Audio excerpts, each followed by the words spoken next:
of State for Communication, Government of India, Sri Devi Singh Chauhan ji, my senior colleague, Raja Raman, Secretary Telecom, distinguished delegates from G20, invited countries, international organizations, friends, senior officials of Government of India, Government of Telangana, other autonomous bodies of government, semi-government, citizens, participants in this meeting, ladies and gentlemen.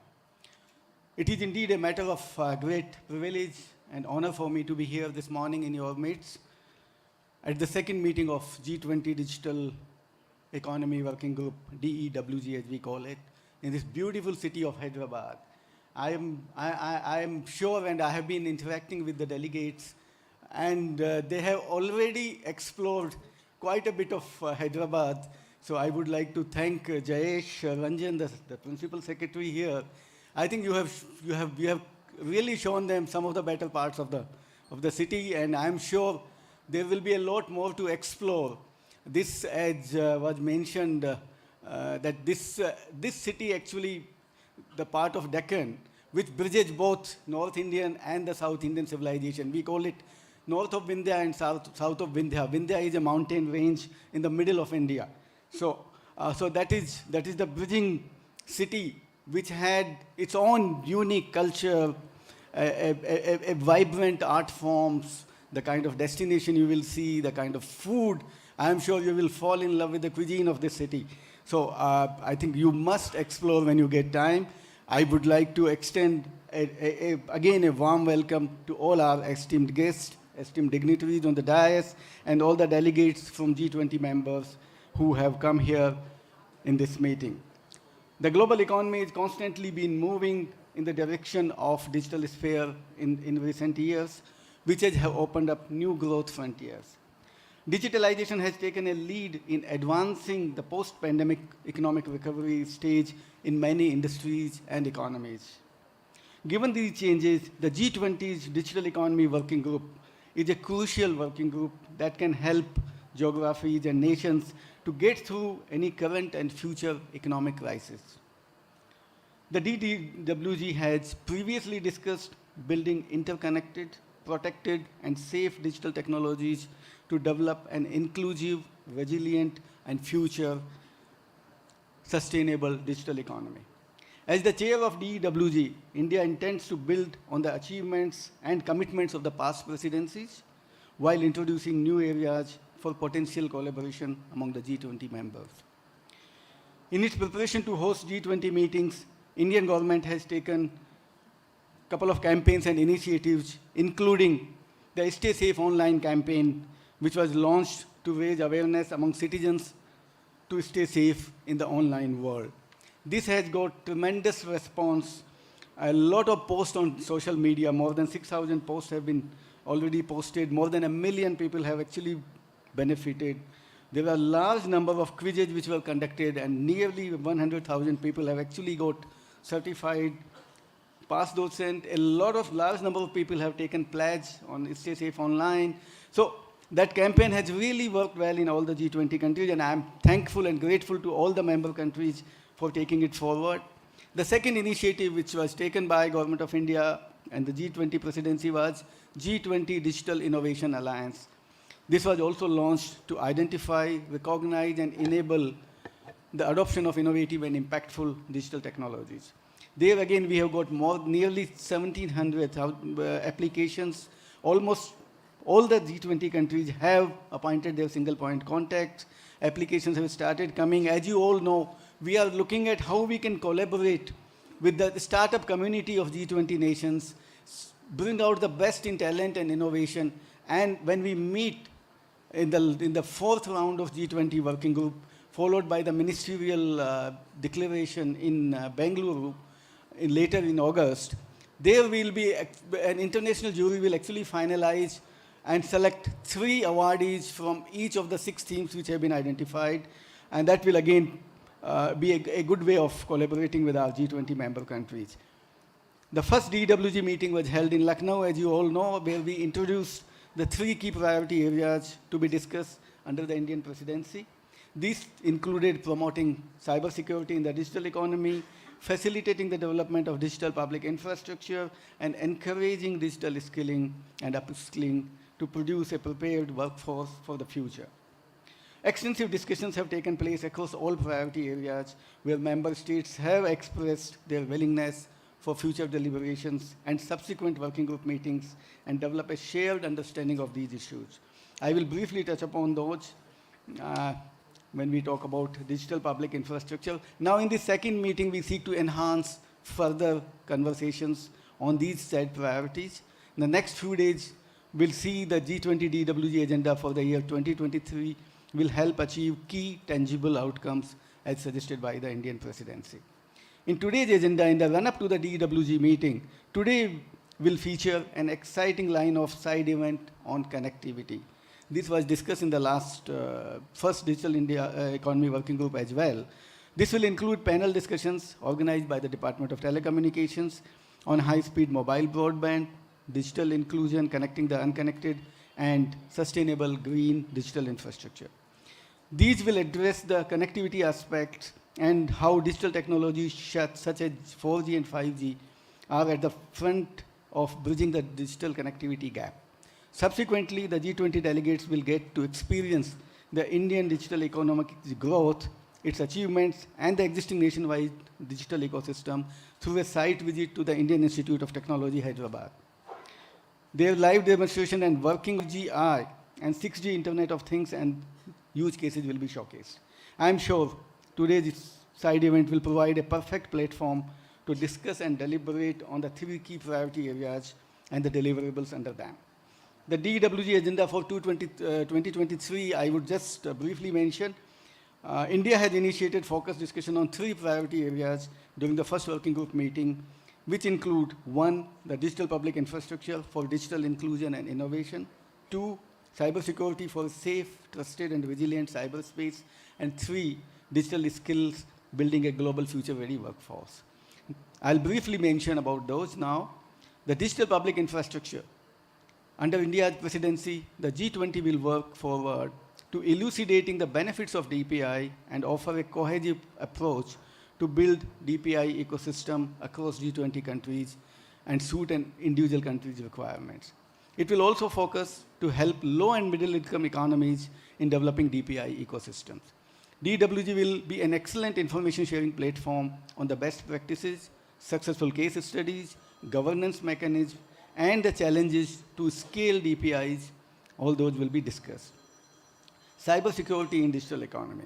The borderless nature of cyberspace makes it critical for the G20 members to adopt a shared responsibility towards making the digital environment secure.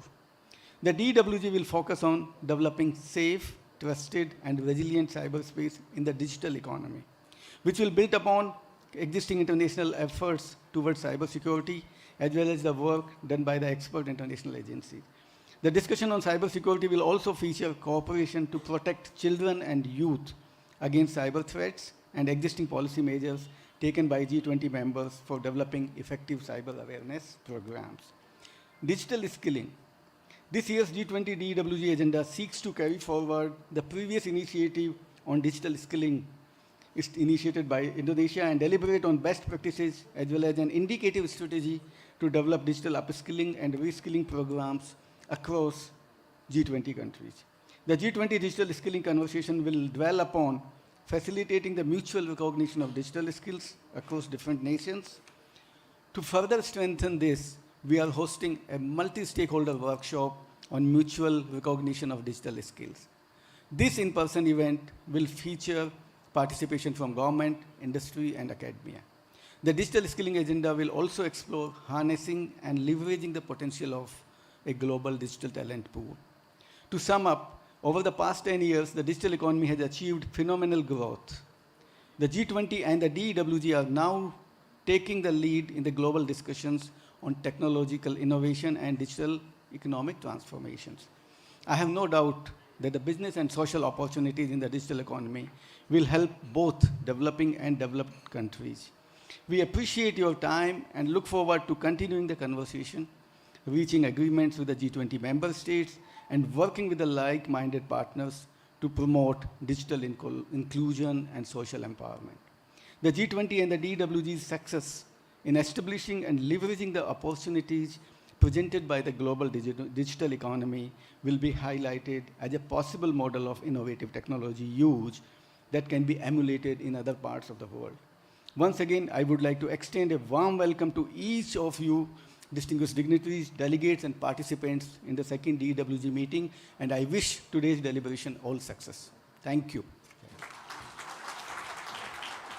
Thank you very much, sir.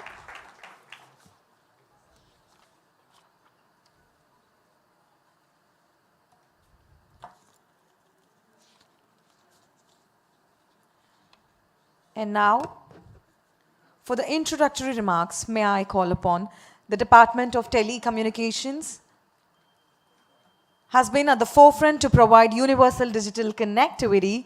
Under the able leadership of Sri Rajaraman sir, several initiatives have been implemented for improving ease of doing business. These include launch of 5G services, opening of ITU area office in India, and unveiling of 6G vision document. May I now request Sri Rajaraman sir for introductory remarks. Hearty welcome to you, sir.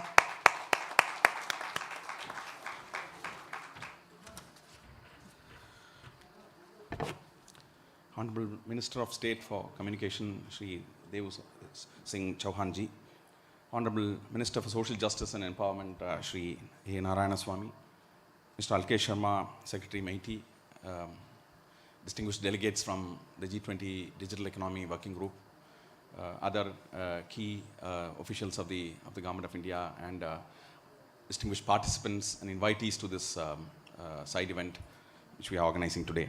A very good morning to all of you.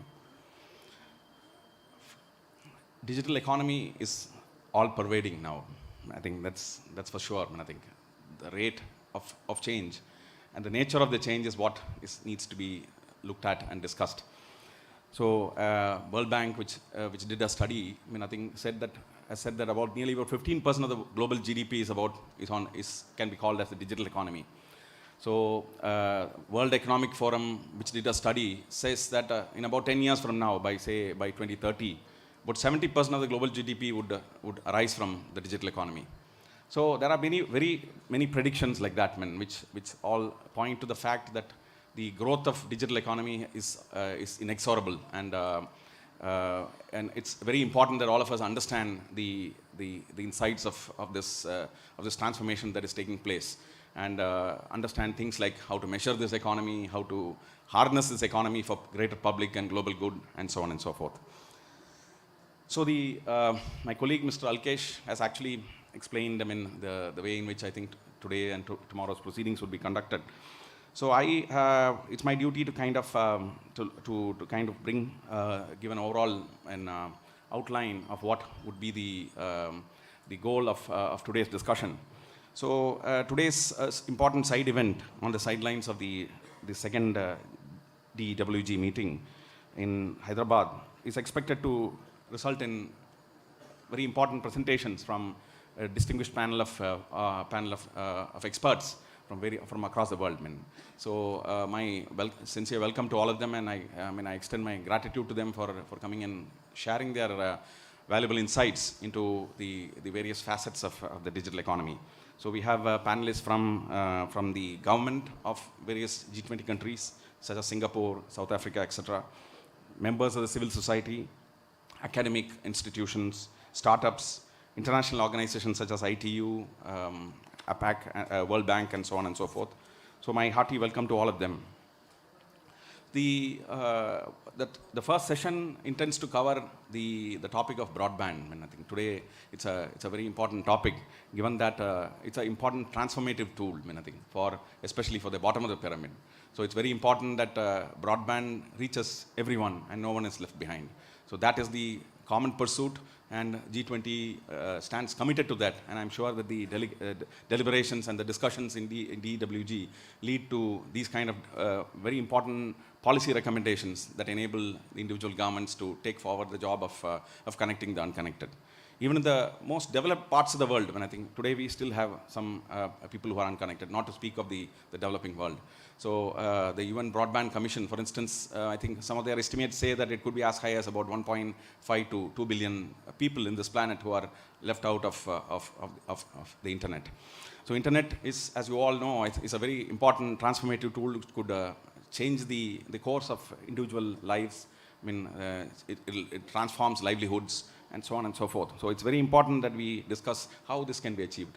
India comes from a very different experience of harnessing the digital for public good. I think especially during COVID, many of you must have heard the last meetings, I think presentations on the universal payment interface, the CoWIN app, and a variety of other applications such as the direct benefit transfer app, which all have resulted in public good.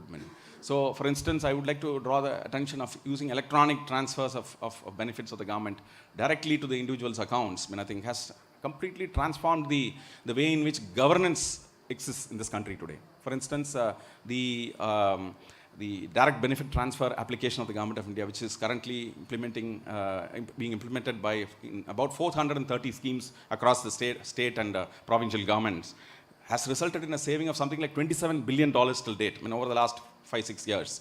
So the tremendous, it results in transfer of amounts without leakages to the intended beneficiaries. So therefore it leads to efficiency. It also results in trust of the government, trust of the public, of the citizenry with the government.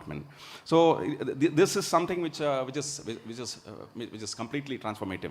Similarly, I think the launch of 5G, I think in many of our jurisdictions, have actually opened up the pipes in such a way that it actually enables a whole new variety of applications which can run on 5G. I think in industry, in individual applications, in social sector applications, and so on and so forth. So I guess probably this is the opportunity to actually collaborate and then identify new use cases which can be deployed in various diverse geographies. I would also point out the second session on digital inclusion, which is about connecting the unconnected, which I just mentioned.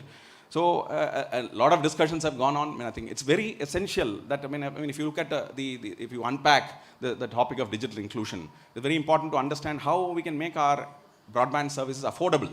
Because at the end of the day, affordability depends upon the capital intensity. If you're going to bring in technologies which are extremely capital intensive, then obviously your services are not going to be affordable. So therefore, I think there is a call to all of us, I think, to ensure that technologies are inclusive, technologies are affordable, and the capital investment therefore would become affordable. So I would also go one step backwards to say that standards must be inclusive. I think next year, I think India will be hosting the World Telecom Standards Assembly, thanks to ITU, I think. So this is a very important opportunity for all of us to work together to bring down the costs of broadband, I think. And if we are able to work on the standards, I think we should be able to get there. I think, for instance, India's contribution to the 5G standards, release 17 of 3GPP, includes a technology called low mobility large cell coverage, I think, which is, in fact, the patent holders are from IIT Hyderabad who will be visiting in the afternoon, I think. So this is an opportunity. This technology offers the ability to allow a base station to cover a larger area. If you have a larger area being covered by single base stations, then obviously it will afford a lower capital intensity, I think, of investments. So, and therefore perhaps a lower average revenue per user or cost per user, and so on and so forth. So therefore, digital inclusion must look at access, it must look at affordability, and I'm sure that the discussions here would take this forward. And I would also like to say that the Government of India, under the leadership of Honorable Prime Minister Modi, has launched a slew of reforms to actually bring down the cost of doing business. Because essentially, if the telecom service providers are able to work in an environment which imposes lower costs of doing business, which improves the ease of doing business. Obviously, the cost side can be controlled, and therefore the opportunity to provide affordable services would arise. Therefore, it's very important for all of us as policy makers to work together to actually to bring down the cost of doing business in whatever ways we can do, in whatever ways I think our economies and our governments can enable us. The last topic on the table is sustainable green digital infrastructure. Today, I think climate change is on us, and I think it's all a collective brains that can actually avert a climate crisis. And therefore we must work on it with renewed intensity, I think, and therefore each of our governments have actually announced a particular climate mitigation trajectory. Honorable Prime Minister has announced that India will become energy independent by 2047 and net zero by 2070. Each of us have our own goals. I think we must work assiduously on this target, and therefore I get today's discussion and the further discussions in DEWG, ITU, etc. should actually point to how to make our digital infrastructure less energy intensive, have a lesser carbon footprint than ever before. So I think the opportunity is there before us. There is a great amount of wisdom in this room and around us. I think it's our greater ability to harness the resources that we have to ensure that this transformation to green takes place. I mean, we all know that how 2G and 3G were energy guzzlers compared to the 5G standards today. And similarly, if you look at data centers, I think today there is a crying need for us to actually bring down the energy intensity of data centers. So therefore, I guess we can all work together to ensure that how this transformation to green can take place, leading to a smaller carbon footprint. Because as more and more, as billions of people in this planet get onto the internet, I'm sure that the consumption is going to increase. But I think we need to make the energetic intensity of all these technologies come down by many orders. So with these few words, I welcome all of you. I think it's our privilege to be hosting all of you, and look forward to a very diverse and rich set of presentations by the panelists and vibrant discussion on the sidelines. Thank you. Thank you very much, sir. May I request you all for one more round of applause, please, for that amazing insights.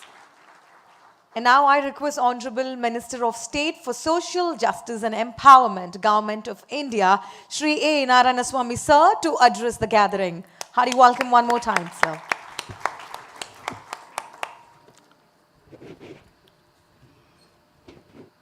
Good morning to everybody. Today, on this special occasion of second G20 Digital Economy Working Group meeting is being conducted in Hyderabad, Telangana state. Once again, I would like to warm welcome of all the guests and the delegates in the occasion. And today, I am very happy. My colleague, Sri DEWG Chauhan, State Minister of Communication, and another delegates, Sri K. Rajaram, Secretary Telecommunication, Sri Alkesh Kumar Sharma, Secretary IT Department. I am very much happy to participate in this meeting under the presidency of India G20 under the leadership of our beloved Prime Minister Sri Narendra Modi ji, who always believes in mantra of Sabka Saath, Sabka Vikas, Sabka Vishwas, Sabka Prayas. All these sectors in the country should develop. This is the vision of our Prime Minister Narendra Modi ji. Digital technologies have been a major driving force of socio-economic transformation of across the 20 member states. Globally, technology has brought drastic changes in the government, business, and various sectors in the society, and it has become important for seamless, efficient, and targeted services deliveries. Accessibility of the vulnerable and marginalized population to the various types of services, such as banking, healthcare, and even in the complete rural administration in the rural areas. Nutrition and to the empowering the suppressed peoples of with education and employment opportunities. Technology-led public services delivery has also become important to realize the objectives of the social justice. G20 is thus an important forum to discuss how efforts to achieve social justice may be transferred by way of technology implementing by the government schemes, and government can help the government administration to those steps of the public. A discussion, digital economy working group of G20 especially are crucial in this regard. For all these priorities, areas of current digital economy working groups, namely digital public infrastructure, cyber security, digital skill, and important implementation of the welfare policies for citizens in terms of access protection and empowerment responsibility. The Honorable President of India has rightly remarked that India's story of digital transformation is a story of innovation, implementation, and inclusion across all the policies of the Government of India. There has been focus on ensuring the inclusion, vulnerable and marginalized section of the society and strengthening economy, social and cultural rights. This echoes principle of digital Antyodaya, or in other words, upliftment of the lost person. Being a Minister for Social Justice and Empowerment, would like to mention some of the initiatives from the Government of India. As emphasized earlier, the Antyodaya approach has been a constant in India, push became a vibrant and inclusive digital economy. Accessibility of innovation can only be built by the digitally capable and future-ready population. Over 40 million citizens have been certified under the Pradhan Mantri Gramina Digital Saksharata Abhiyana, a flagship initiative to make every household in India digitally literate and capable. The national policy on electric accessibility by Government of India recognize the need to eliminate discrimination on the basis of disability and to facilitate equal access to electronic and ICTs.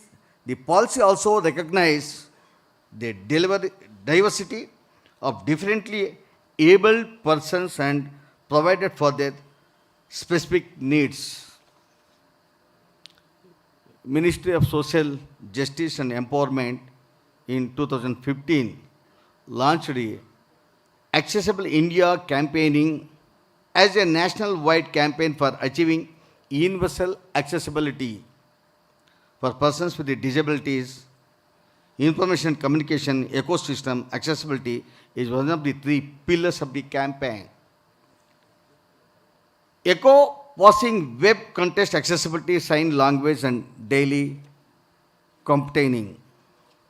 Further, VM Daksha portal was introduced by the Minister of Social Justice and Empowerment with the objective of economic empowerment, upliftment through skilling and training and of various marginalized target groups. In addition to this, online method I have made is possible to deliver scholarship, financial assistance for schools and higher education, students and with disability, marginalized communities.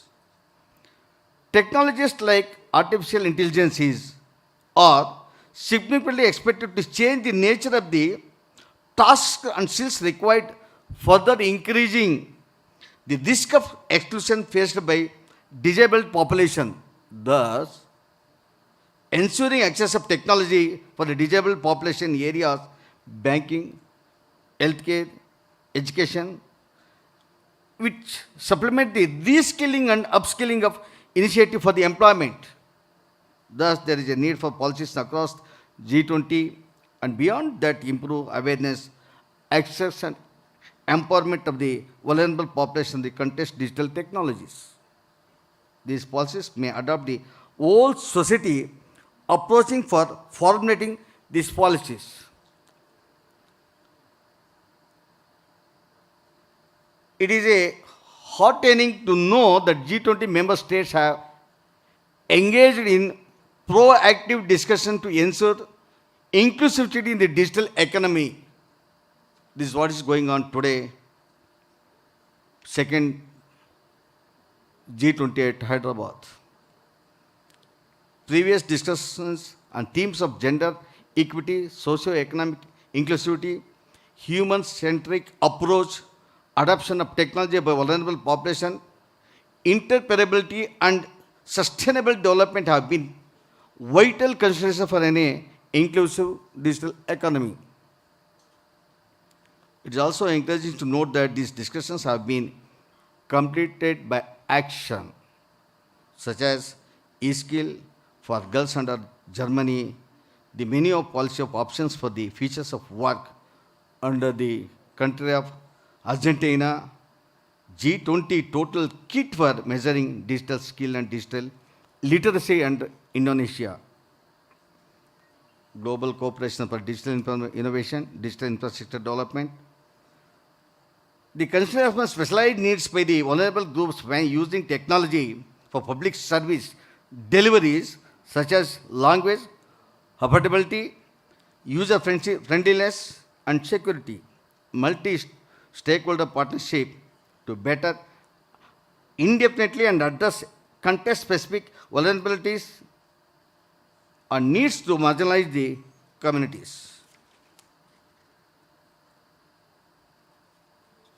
There is some of our inner government officers, the telecom and the IT department, they have mentioned so many things which is essential, which is effective to implement in the entire G20 states which are participating here. And there may be some discussions from today onwards. And I would like to say, I am convinced that over these 3 days, the Digital Economy Working Group will work closely to deliver outcomes and that are benefited to every member and move closer towards an inclusive, equitable, and sustainable digital economy. My sincere thanks to G20 groups, coordinators, and Honorable Prime Minister for giving me an opportunity to participate in second G20 Digital Economy Working Group. Anyway, I would like to say once again thanks for all the delegates and guests for this occasion. Thank you. Thank you very much, sir, for that further insightful information. Ladies and gentlemen, may I now request Honorable Minister of State for Communications, Government of India, Shri Devusin Chauhan ji, who has also been instrumental in transforming India's digital landscape through his visionary leadership and enabling policies, to kindly address the gathering. Hearty welcome to you, sir. Namaskar, good morning. Honorable Minister of State for Social Justice and Empowerment, Sri A. Narayan Swamiji, Secretary Telecom Raja Ramanji, Secretary Electronics and IT Alkesh Sharmaji, international delegates, dignitaries in the audience, and ladies and gentlemen. The Honorable Prime Minister of India, Mr. Narendra Modi ji, has a core belief in Antodaya. Antodaya means empowering the last person at the last mile. It means no one is left behind. And it is also the most complete definition of inclusivity. Public policies of the Government of India have been fundamentally inspired by the vision of Antodaya, and they have been instrument for inclusive welfareism and development. India's achievements in areas of education, health, social care, infrastructure development, financial inclusion, and every other sector of government have been a testimony to the fact. Our Prime Minister once very famously said that in India, technology is not an agent of exclusion, it is an agent of inclusion. Technology has indeed been the bedrock in the mission of inclusive growth. We have launched the GEM Trinity, comprising Jan Dhan banking accounts, Aadhaar, unique ID of citizens, and mobile. We have this technology-driven Trinity enabled the Government of India to successfully transact the benefits directly to the 900 million beneficiaries through DBT, direct benefit transfers, worth more than 100 billion US dollar.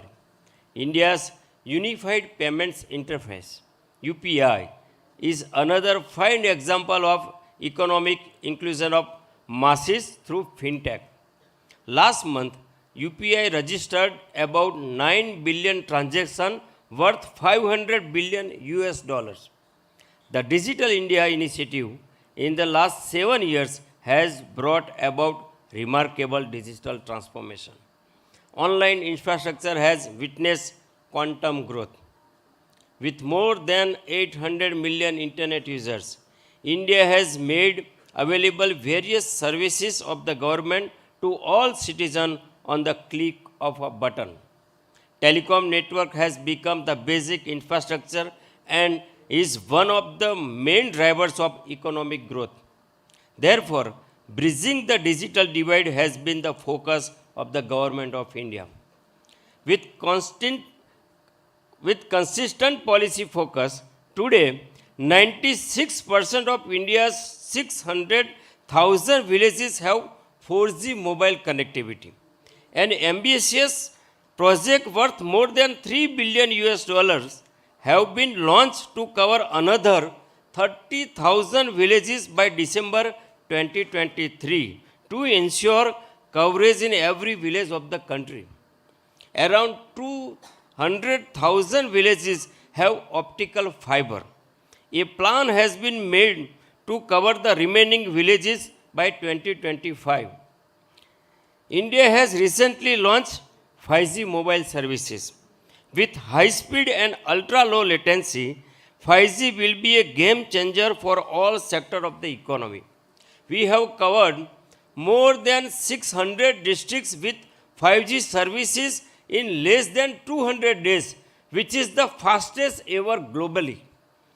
Cause of socio-economic inclusion is facilitated greatly by the availability of cost-effective telecom services and indigenous telecom technology.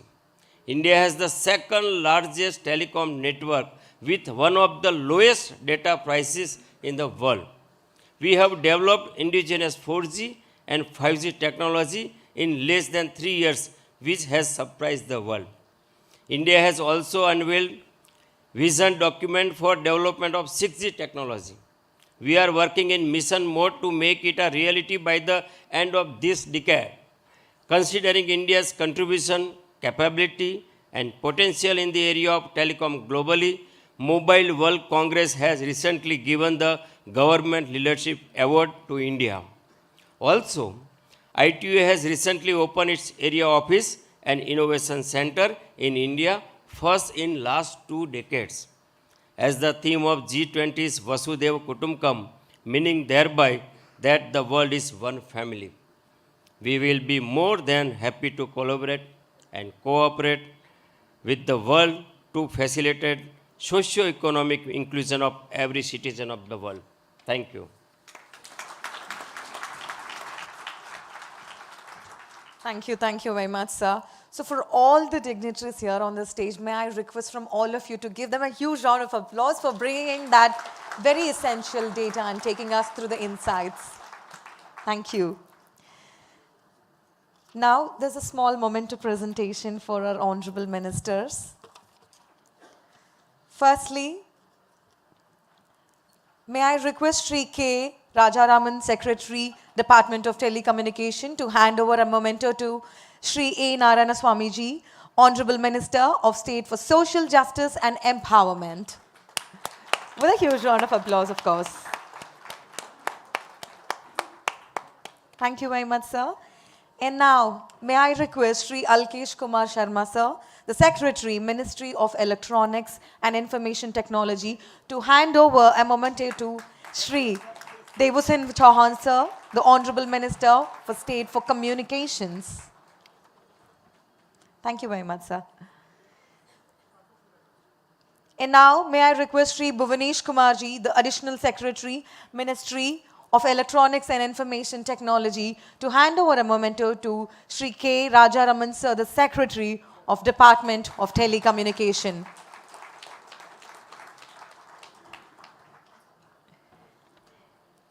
And now, finally, may I request Shri S.B. Singh, sir, the DDG, G20 Department of Telecommunication to hand over a memento to Sri Alkesh Kumar Sharma sir, the Secretary, Ministry of Electronics and Information Technology, with a huge round of applause, ladies and gentlemen.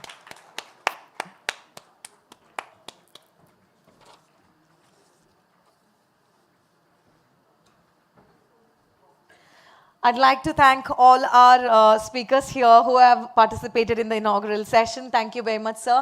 But I'd request you to stay back for the next side events. Thank you very much.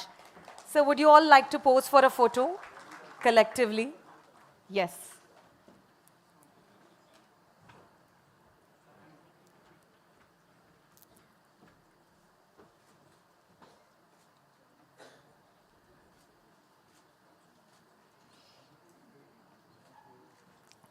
Thank you very much, sir, for your participation.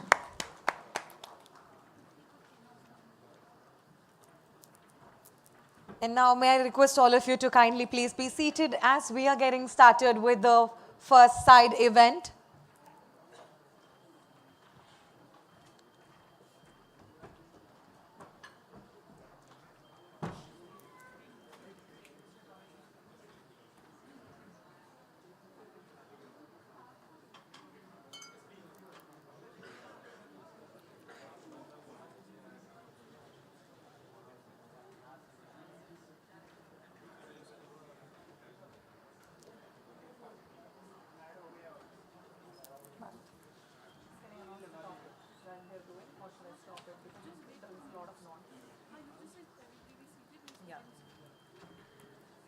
Requesting everybody to kindly please be seated. We are beginning with the side event in just a minute after the arrangements are done.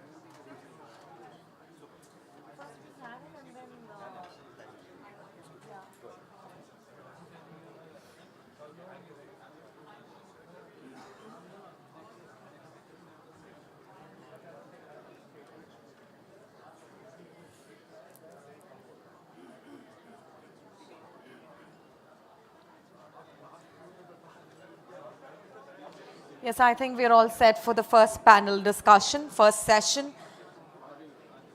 To all our esteemed delegates present over here, may I humbly request all of you to kindly take your respective seats, please.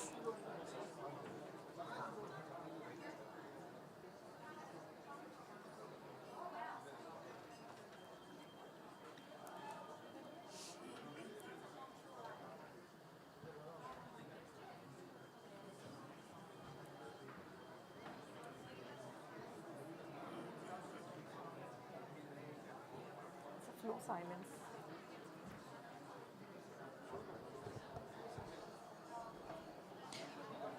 All right, may I request all of your attention as now we are getting started with the session 1. So there's a lot of inter-talking. I request everybody in front of the stage and next to the stage to maintain a little calmer as I would like to introduce the session 1.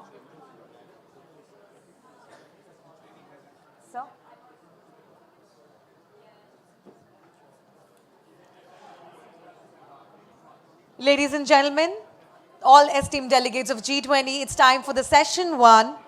It's about high-speed mobile broadband and its impact on lives, on human lives, society and industry. The first session on high-speed mobile broadband and its impact on human lives, society and industry will be moderated by Shri YGSC Kishore Babu, Deputy Director General, Standardization, Research and Innovation in the Department of Telecommunication. May I humbly present this for Kishore Babu sir to take over the first panel session. Hearty welcome, sir. May I request all of you to give a huge round of applause for the session chair of the panel 1. Thank you.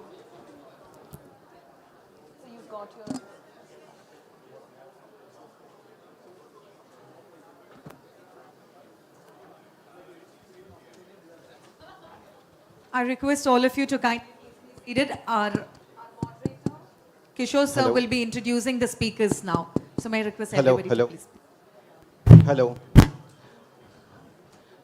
Thank you very much for the opportunity for moderating this important session. Now I want to invite to the dais Mr. Abhishek Singh, kindly join us, and Mr. Situraj Ponraj, and Mr. Arun Sharma, and Mr. Rahul Shah.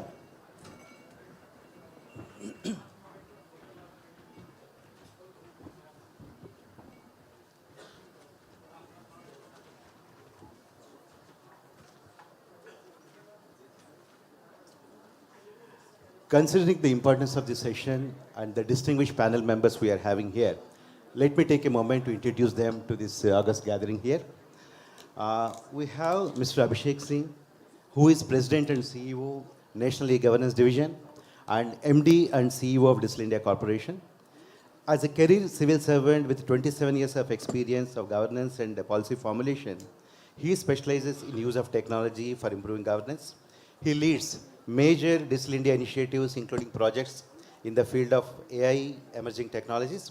He is also the CEO of Karmayogi Bharat, a government company tasked with building a tech platform for capacity building of all civil servants. With masters in public administration from Harvard Kennedy School of Government, and he is also alumni of IIT Kanpur. Abhishek Singh ji, welcome to this panel discussion. And now we have Mr. Situraj Ponraj, Second Director, International Affairs, Ministry of Communications and Information, Government of Singapore. And he also serves as the Director of International Cyber Policy Office at the Cyber Security Agency of Singapore. His key areas of focus include norms of responsible state behavior in cyberspace, cybersecurity, confidence building measures, and capacity building efforts. Prior to joining to CSA, he also held the positions in Singapore Parliament as well as National Security Coordination Secretariat. He is also visiting Senior Fellow S. Rajaratnam School of International Studies. Welcome, Mr. Situraj. We have Mr. Arun Sharma, Senior Digital Development Specialist from World Bank. He is working with national and sub-national governments in South Asia region on digital infrastructure, inclusion, and service delivery. Prior to joining the World Bank, Arun was part of Indian Civil Services for over 2 decades, and he worked in various ministries, finance, housing and urban affairs, cabinet secretariat. He was also officer on special duty to Honorable Minister of State, where he was instrumental in setting up direct benefits mission in the cabinet secretariat, which is now responsible for driving the world's largest identity-linked social benefits delivery program across the country. He has also worked with the International Finance Corporation in the payments practices in South Asia. With MBA from Indian School of Business, he holds a bachelor degree from Indian Institute of Technology, BHU India. Mr. Arun, welcome to this panel discussion. We have Mr. Rahul Shah from GSMA. He is the Director for Mobile for Development for Asia Pacific region. And he covers the themes digital inclusion, financial inclusion, resilience to climate change and humanitarian responses. He also leads GSMA initiatives in Bangladesh. He has been part of the M4D for 9 years, starting in the Digital Utilities Program, which supports the use of mobile to improve access to energy, water, and sanitation services. He holds MSEE with a major in communications and digital signal processing from Missouri University of Science and Technology, and an MBA in General Management from IIM Ahmedabad. And myself, Kishore Babu, as the I was introduced. I lead the division called Standards R&D Innovation from Department of Telecommunications to promote R&D, standardization, technology development in the country. And now the structure of this panel discussion is going to be as follows. In the morning, we have seen the address as well as points from the senior leaders about the importance of mobile broadband technologies and their relevance in many of the socio-economic verticals, and the impact of 4G, and also the relevance in the upcoming 5G, and also discussions on what could be potential use cases for 6G. So in the session, we are going to seek a kind of initial inputs or on the topic from the distinguished members for a few minutes. And then we'll be having a moderated discussion with specific questions, taking note of the relevance of the program as well as their expertise in the areas where they have been driving in their respective sectors. And there'll be invitation for questions from the audience, and of course, we'll be summing up. So this is going to be the session structure. Before requesting the panelists to give you their overall view about the topic, I want to share a few things. I came across a very interesting quote which says, "A true technology is one that disappears as a science and lives as an application." That's what the mobile broadband is to all of us, which is impacting and where we are making use of it in our day-to-day life, which has become almost like necessity for in our working, thinking, and as well as personal interactions with the rest of the world. Recognizing the importance of the broadband, the SDG Goal 19 very aptly included it part of the industry, innovation, and infrastructure, seeking for enhanced access to ICTs. And let me also share with you something more interesting. The Broadband Commission Report 2022, which is aptly titled as Accelerating Broadband for New Realities. It mentions how in the post-pandemic world and also during the pandemic, how ICTs have made enormous transformation in people's lives and how it contributed to saving of lives. And it says that, two important things to move smoothly transition to the post-pandemic world where digital transformation will sustain. Number one is about the conducive regulatory environment to attract vast investment needed, and the second, strategies and policies to enable broadband adoption and accelerate digital inclusion. We heard from the previous addresses of Secretary Telecom, Secretary Minister of Electronics and IT, where they spoke about the affordability of the devices and the applicability of the in technology across the socio-economic verticals, and the cost of infrastructure, how it should be more affordable so that all people, including Antyodaya, can be achieved. So with this, I'll be requesting the panelists to give a brief overview about the topic from their experience, especially to looking at the impact of high-speed mobile broadband in industries and as well as personal lives. Mr. Abhishek Singh ji, to start with you first. Thank you. Thank you, Kishore Babuji, and it's an honor and a privilege to be at this event. And what the topic that you mentioned and what we have heard since the morning with regard to how connectivity, how availability of high-speed connectivity, broadband, fiber, and now 5G is transforming the way we live our lives, we access services, and we are able to get more information and more services on the fly. So what we have seen in the last few years, especially in India, about which our honorable ministers also spoke about, is a complete transformation in bringing the citizens closer to the government and ensuring that all the rights of a person which are there to get their entitles due from the government reaches them in a transparent manner, in a cost-effective manner, across the length and breadth of the country. So if we look at some of the cases, especially if we look at the last 3 years, the pandemic as we were having, when we had the pandemic, when schools were shut, when services were not available, there was a long lockdown, we realized that the value of connectivity was there in the sense that e-education was possible. For example, children were able to access classes on the Diksha platform that we have built. And we had millions of kids logging in and accessing video lectures through that platform. When hospitals were not available, when people could not go to meet doctors in person, the e-Sanjeevani telemedicine platform allowed access to best healthcare, quality of healthcare. So this was centered around them. When people could not go to a physical office to apply for a service or get their driving license renewed or get their passports renewed, they could do that electronically. So when we build any service for empowering citizens, when we build any service for enabling access to agricultural services, healthcare services, educational services, the core of it lies at connectivity. And when we do that, the kind of applications that were built in, which requires flow of more and more data, that requires more high-speed connectivity. The kind of 5G speeds that we are getting in the cities in which it has been enabled, it's giving us an impetus to more high-quality services. And coupled with that, with the information that has flown in, with the service projects which have been implemented, the amount of data that has been generated so far, and with the kind of compute that has been made available, now AI and IoT devices are helping offer more value-added services. For example, today it's possible for a farmer to have data with regard to what has happened is that there are sensors in the agricultural fields which capture the moisture content in the agricultural field, map it to the data that's coming from the weather satellites, from the IMD weather data, and then the agriculture crop history, like what crop he has sown, for how long he has sown, at what stage of cropping cycle the crop is, and mapping all this data, running an algorithm. There is a prediction that comes on the mobile phone of the farmer, like how many hours he should run the pump for irrigating the field. So he will get, like, he has to run the pump for 2 hours, and then he does that. He saves electricity, he saves power, he ensures that the crop is better cared for. And adding to that, we also saw a solution in which, building on this, there was a startup who built an IoT device which would ensure the pumps are also operated by automatically, without the farmer needing to go all the way to the field, especially in winter, especially wheat crop. What we find is the farmers have to go and operate the field, and it's quite an inconvenience. So all that leads to more ease of living, more better access to services, and ease of compliance also happens when this data, when this information is shared seamlessly. And the core of it lies in reliable connectivity, affordable connectivity, ensuring ubiquitous access is there.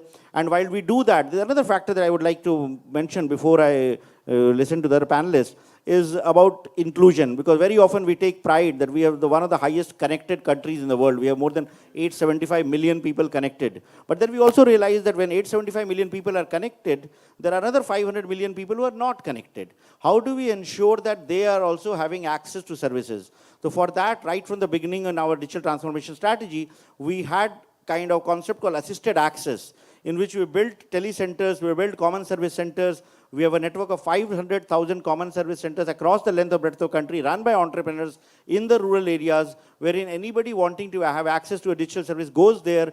This person has a connectivity, this person has a device, this person has a skill to offer the service, and people are able to access service there.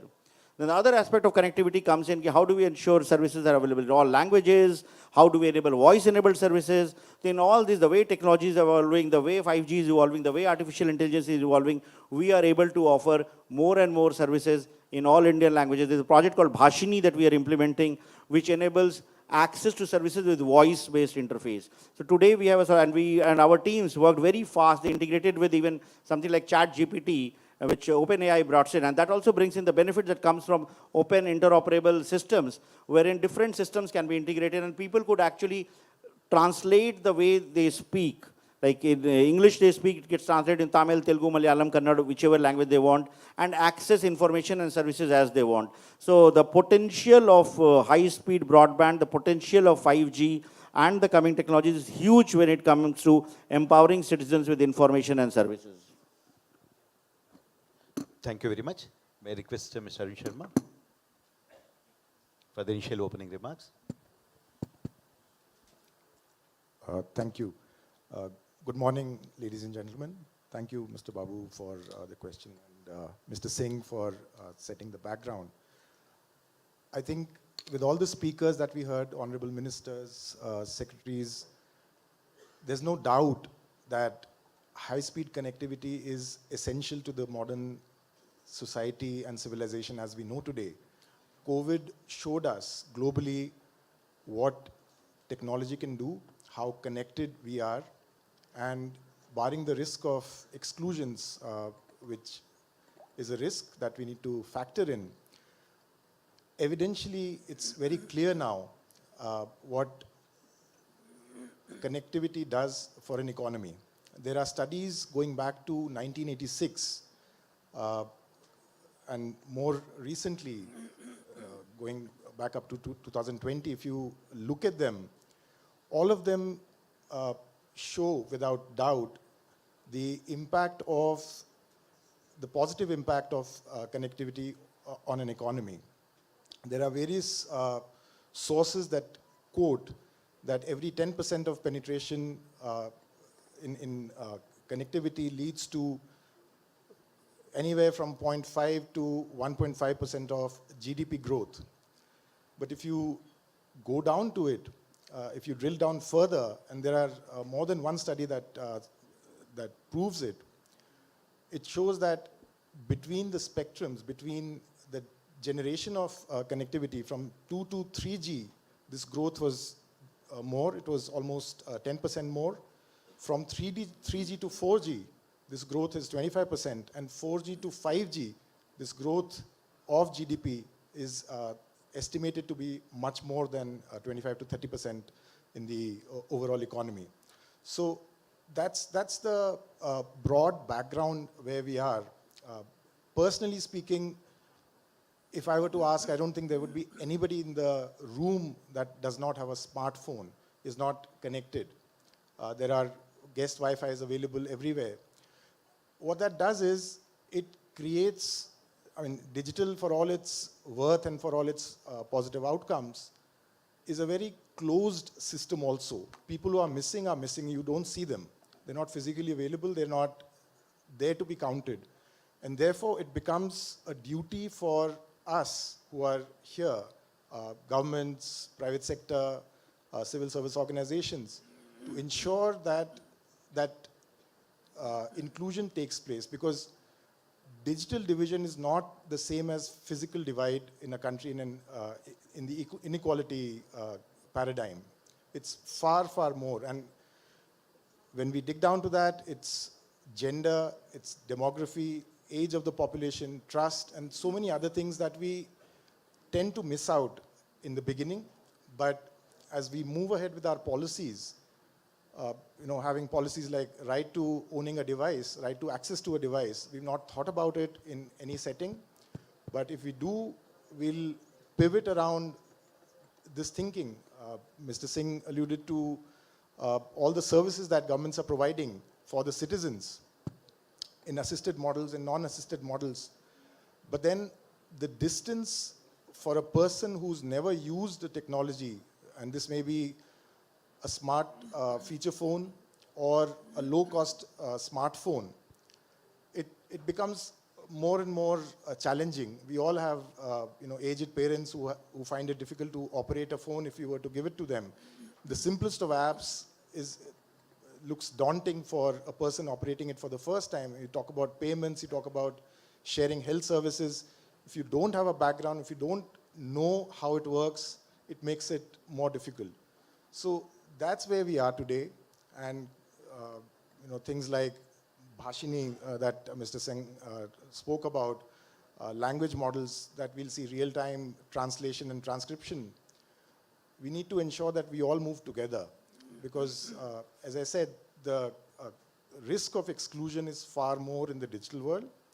And then there are other risks that earlier Secretary Telecom had also mentioned on the carbon footprint as we see more and more connected devices, data centers and so on, cyber security, endpoint security.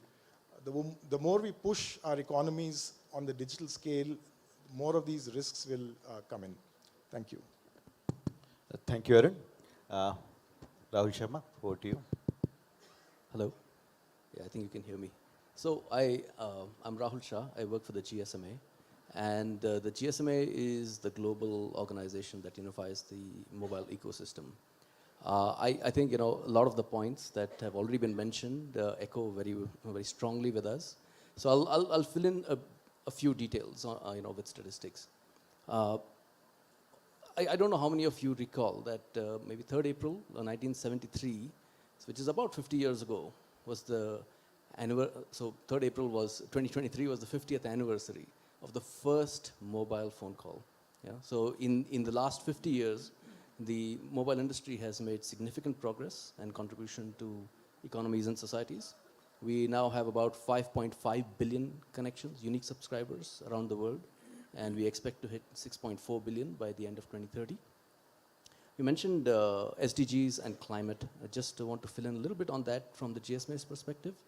The mobile industry not only is working towards achieving the SDGs itself, we were the first industry in the world to commit in 2016 to all the 17 SDGs, but we're also enabling other industries.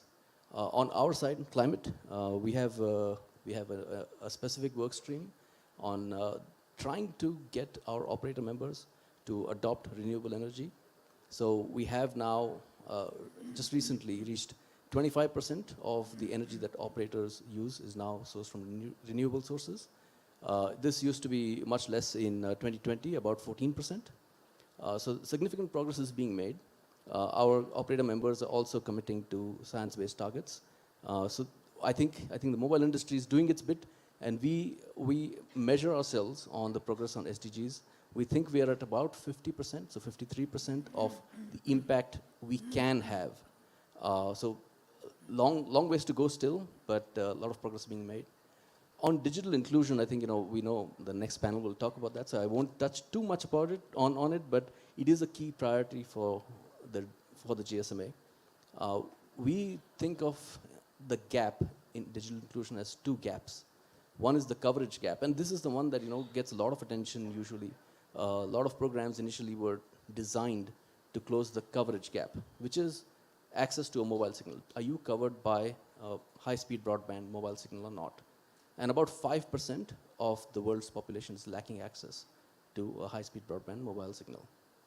But about 8 times that is the usage gap. And what is that? That is people who are covered by a mobile signal but will not access the service. So the usage gap, in our view, which is sort of, we made a lot of progress, but now seems to have settled a little bit. So it requires a lot more work to be done to close that gap. And I think just on stats from India, just very briefly, because we talk about the usage gap as a monolith, but really, gender is a big component. So for example, in gender, we see that the gender gap in access to mobile internet in India is 41%. So women are 41% less likely to use the mobile internet, and they're also 47% less likely to own a smartphone. So I think, while we will talk about these gaps in digital inclusion, I think it's also important to look at the certain segments that are where the gap is really large. So I'll end there. Thank you. Thank you, Rahul Shah. Mr. Sitarajan Ponraj. Thank you. Well, I'd like to firstly thank you for this privilege being part of this panel and for the leadership in organizing this set of very important conversations around digital connectivity. And speaking at the end of a lineup of very distinguished experts, it's a happy problem because most of your points have been covered by everybody else. It could also be a bad problem because then you don't know what else you want to say. But allow me to share a few points, perhaps from the Singapore experience.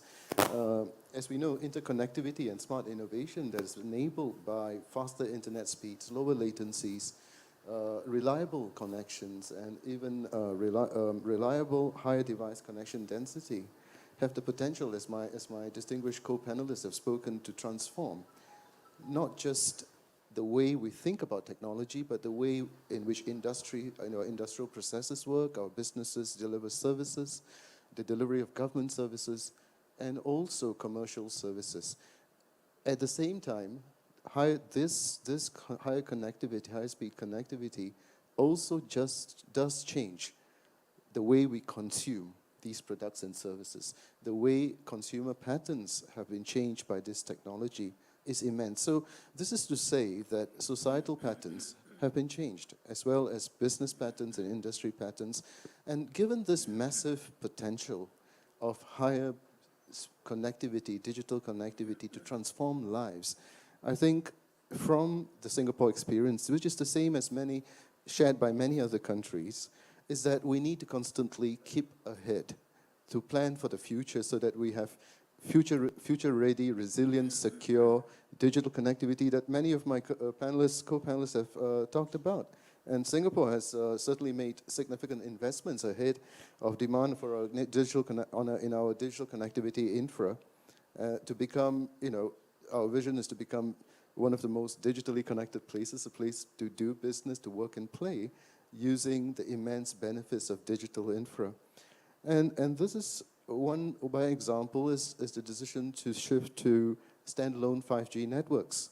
And currently, there are still many non-standalone 5G networks, but recently we've confirmed that 95% nationwide outdoor coverage on the first two, Singapore's first two standalone 5G networks, and the rollout is progressing well ahead of the 2025 target. But the question is, what does this mean? What does this connectivity do? And the first thing is that it enables widespread adoption of emerging technologies to further unlock innovative business models that leverage high-speed connectivity, improves work processes for the workers, and it also enables consumers to receive the delivery of goods and services, people to receive the delivery of goods and services from government in a vastly different way. So we speak about the transformation of industry where robots have taken over, are intending, or there's a plan for robots to take over the assembly on a vehicle production line, moving away from fixed production lines. And for this to happen, high-speed connectivity, real-time seamless transmission between the back-end automated control systems and robots is necessary. We've also developed, maritime operations, looking at use cases for maritime operations. We are the first to extend standalone 5G coverage to the sea. And this has potential to allow for advanced, to automated ship movement, remote pilotage for ships. But at the same time, it's about changing the quality of people's lives. So 5G connectivity, high-speed connectivity allows, we have developed 5G-enabled holomedicine technology that uses mixed reality, that allows surgeons to better understand what they're doing during surgeries, and this improves the patient's clinical experience, the care that they receive.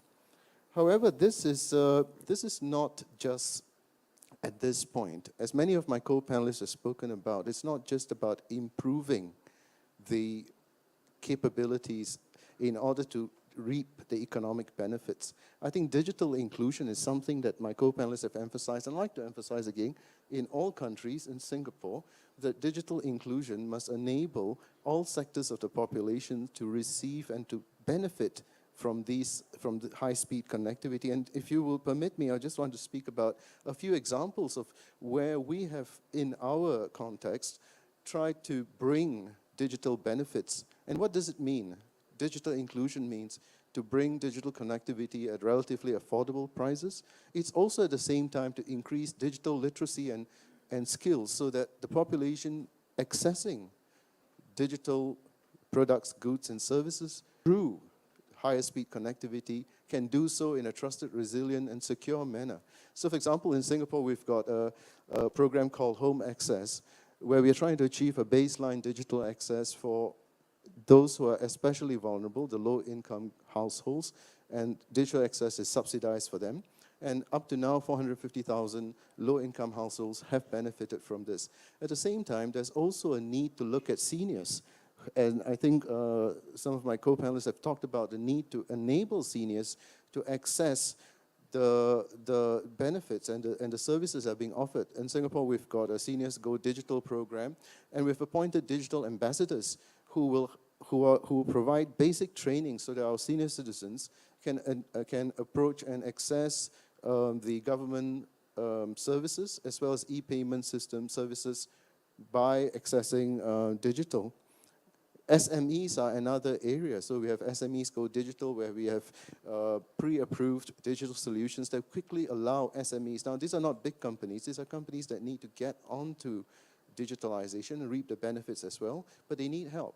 And so that's one program for them. And finally, I'd like to speak about a group that we need to look at. Besides benefiting from digital, I think there's a need to protect some of the vulnerable groups. So we have a source, understand, research, and evaluate program, the SURE program, that allows young people, that reaches out to young people to ensure that they are safe as they get connected onto the internet, and to allow them to spot, to research, to understand the information they're receiving so that they are not prey to misinformation and to online falsehoods. I think besides getting people on to get to the economic benefits is to also protect them. So I think these are things which our seniors, the ministers and secretaries also spoke about earlier, which was very much appreciated. So, and all this, I'd like to end my comments by saying all this is actually working with partners. Government does things differently, working with industry research partners. And that is how we have also driven our programs, by working with a wide variety of partners and allowing them to take initiative in moving these community projects. I'd like to end by saying this, that to keep ahead of the curve, we will need to move ahead of technology. It's moving so quickly, and that's a reality of high-speed connectivity. It is to move forward. So in Singapore, we've come up with a Future Communications Connectivity Lab since September 2022 as part of our Future Communications R&D program to lead cutting-edge research in the next-bound communications technologies. And we've been the first in the region to integrate 6G and AI research, R&D. And to do this, and to do this all holistically, I think, is really about working together and to see the potentials and opportunities, and conversations like this are just so important in that way. Thank you. Thanks, panelists, for covering the broad contours of the topic. Now let us look at specific questions where we want to understand more specific inputs and as well as their guidance from their experience, especially on the subject about the impact of high-speed mobile broadband. Let me start with Mr. Abhishek Singh. From 2G to 5G journey has been very impactful, and now we are already talking about what could be potential use cases for 6G. That's the discussion happening. I want to hear from you, and audience want to hear from you, considering your strong experience in delivering governance services, as well as how high-speed mobile broadband can lead to next generation governance and also delivery of public services. And you also touched about other complementary technologies, AI and blockchain, how they are going to impact the high-speed mobile broadband's impact on socio-economic verticals and benefits. Over to you, Mr. Abhishek. Yeah, thank you. In fact, some of the examples I referred to in the opening remarks directly relate to that. But dwelling further, if we have to look in how 5G and possibly 6G as soon as it comes, and linking it up with AI and all can transform lives of people, I would like to just refer to two use cases, one in agriculture and one in healthcare. We already have in healthcare several solutions wherein image recognition and analysis is being used to detect diseases like breast cancer, diabetic retinopathy, even cataract, screening of patients based on images that are taken, and then it reduces the cost of access, because very often we don't have specialists in the rural areas who can perform a high-end investigative process to identify potential patients who are at risk. But there are solutions wherein using images, you are able to transmit them, run algorithms, analyze and identify that this can be a case which needs further investigation or further care. So there have been some examples. We need to scale them up. We need to work with more data, and therein the need that is required there is while X-ray images for detecting tuberculosis also has been tried out. When these things can be connected, when all these medical scanners and can be connected with 5G devices, with 5G internet, and if the data from there can flow to a compute facility wherein algorithm writers can use that data and the compute infrastructure to run their algorithms and come up with models that lead to real results which can be used for. So that can be a huge transfer. There is a huge transformational potential. So many of these diseases, if they are diagnosed early, they can lead to a lot of benefits for people, saving lives. Similarly, in the field of agriculture, what we have seen is that many farmers are using some of these services wherein if there is a disease, or if their leaves are getting yellow, or there's a wilting or any kind of crop disease is happening, then the images of that can be clicked with a mobile phone with a high-speed internet, sent to a common facility, explained, transformed, and then advisory services are given. Therein also a lot of AI applications is there, because most farmers and most people in the rural areas are not very tech savvy, as Arun was also mentioning, to navigate a mobile app or go to a website, explore what he requires, and these is CAPTCHAs wherein they are required to recognize traffic signals, zebras, giraffes, all of it. So not many people are comfortable in doing that. So how can they access services? So what we have found is that most people find it very comfortable in accessing services through the voice mode. Just like we talk to an Alexa or a Siri, can we use voice as a medium of communications for doing so? Can we do it on simple interfaces like WhatsApp, what we find even people in rural areas using it? So they go to the WhatsApp, they ask something, and then they get back the answer in voice. So we had a pilot in which we tried this interface using the Bhashini APIs and the WhatsApp APIs, in which people could actually send a voice note and get back an answer. And then we felt that if it works with an input with voice and output with voice, can we not try it with a feature phone wherein people who don't have a smartphone or people who don't have a high-speed connectivity or the ability to use an app, can they dial a toll-free number and give their query with voice and get back the answer in voice? The back-end AI algorithms, the language APIs and all are working, but ultimately it becomes like for a user, end user, he is calling with his 2,000 rupees basic feature phone to a toll-free number, putting his query that I have a crop which is having this problem, what should I do? And he gets back the reply in voice. So the potential of application of AI, machine learning is huge when it comes to do that. So, and as and when we use these solutions to solve societal problems, to enable access to healthcare, education also we have seen, like the applications which are there, using voice as a medium for answering questions of people. Like we very often we are using the OpenAI's interface in which we ask a question, we get back the reply. But typing it out is not easy, especially in Indian languages. So we felt that can somebody ask the same query in Telugu or Malayalam or Kannada and get back the answer in their own language. So Bhashini enables that. So that kind of solutions is greatly transforming the way we access services. Direct benefit transfers has been talked about since morning.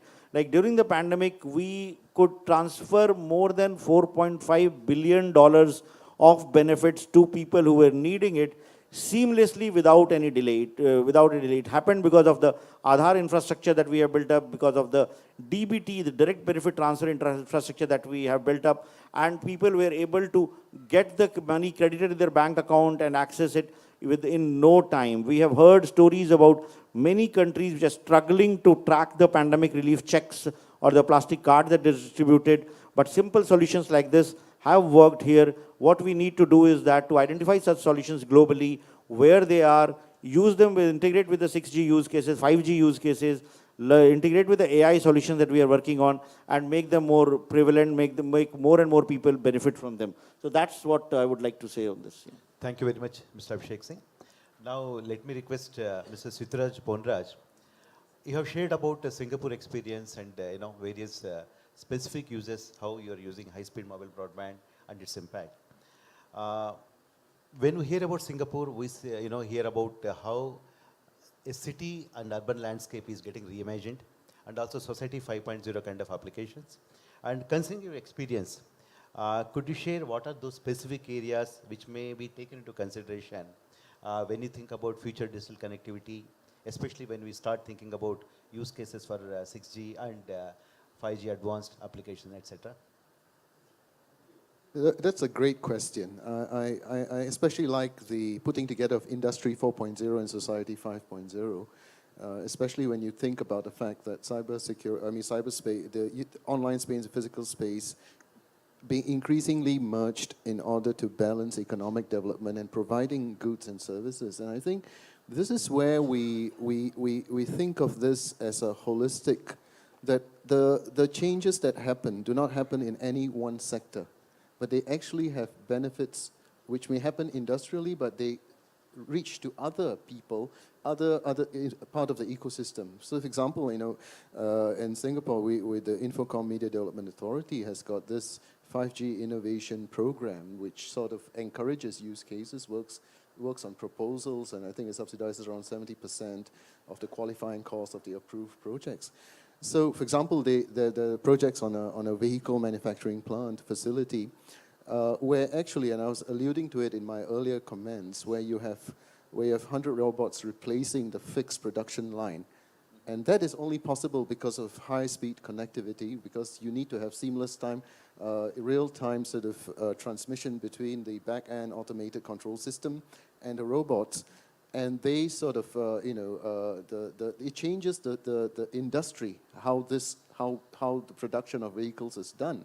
But at the same time, it does not stop there. It has impact on the workers, because the workers are actually derive the benefit of being protected from some of the heavy risk jobs that they do when robots are employed.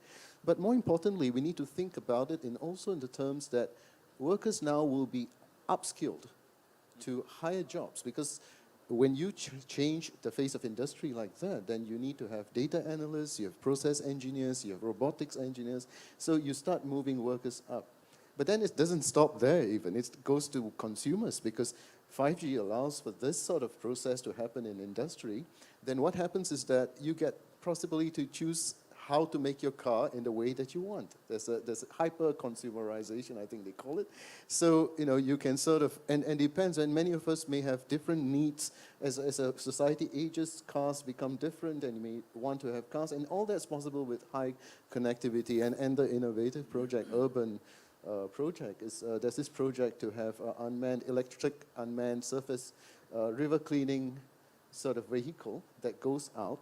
And this is sort to clean the river, but this is only possible because high-speed connectivity allows for that sort of video analytics and throughput, high data throughput, that allows the vehicle to sort of clean the parts of the river that's not directly in its preordained path, but at the same time to avoid boats which come towards you. But that also, again, has impact on the workers who are doing this, because you don't need to do the boat anymore, but you're at a control command center running the boats, upskilling, learning new skills, moving up. And also to the businesses which have a labor crunch in this area, then you are free to organize yourself differently. So I think I want to just focus on the fact, and of course, there's smart buildings, and we spoke about it, the fact is, there's smart buildings and energy efficiency. When I talk about sustainability, I think all this is possible only because of fast transmission. So I just want to add the point that really it's necessary to look at it as a holistic change and to imagine what this is for different sectors, but it's the powerful and the transformative effects of high-speed connectivity is because precisely it's able to transform society together with industries and businesses. Thank you. Thanks very much, for giving comprehensive contours of, digital transformation impacted by high-speed mobile broadband.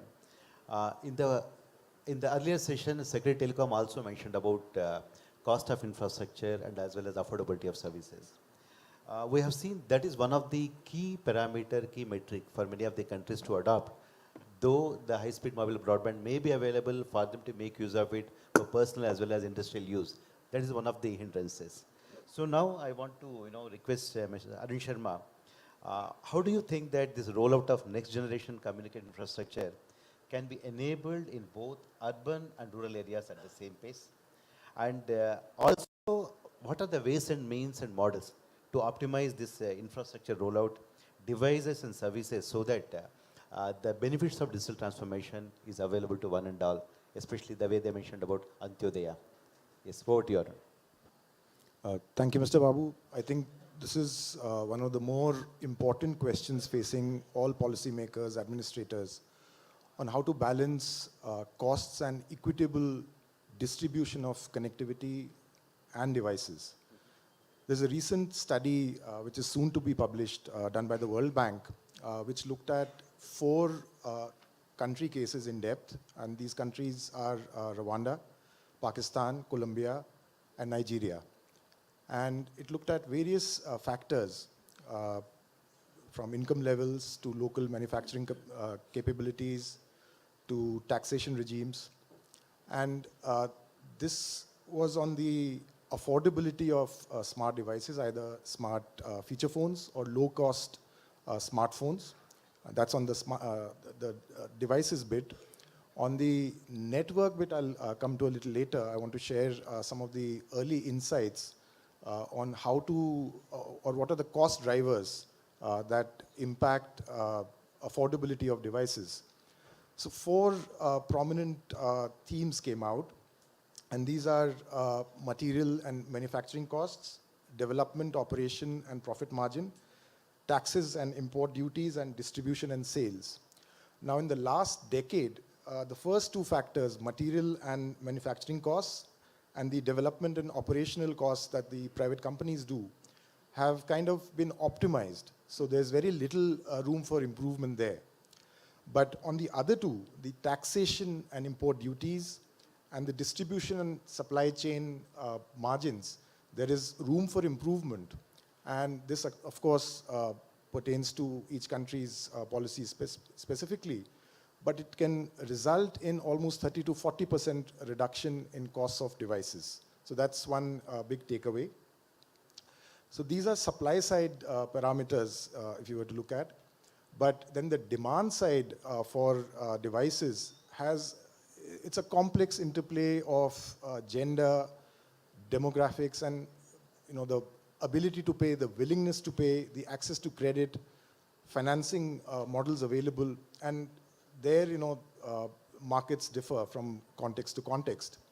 An interesting insight that emerged was the unconnected people who are not connected on smart devices or on high-speed networks perceive or give lower value to being connected, meaning they've not experienced it, so they don't know what they're missing.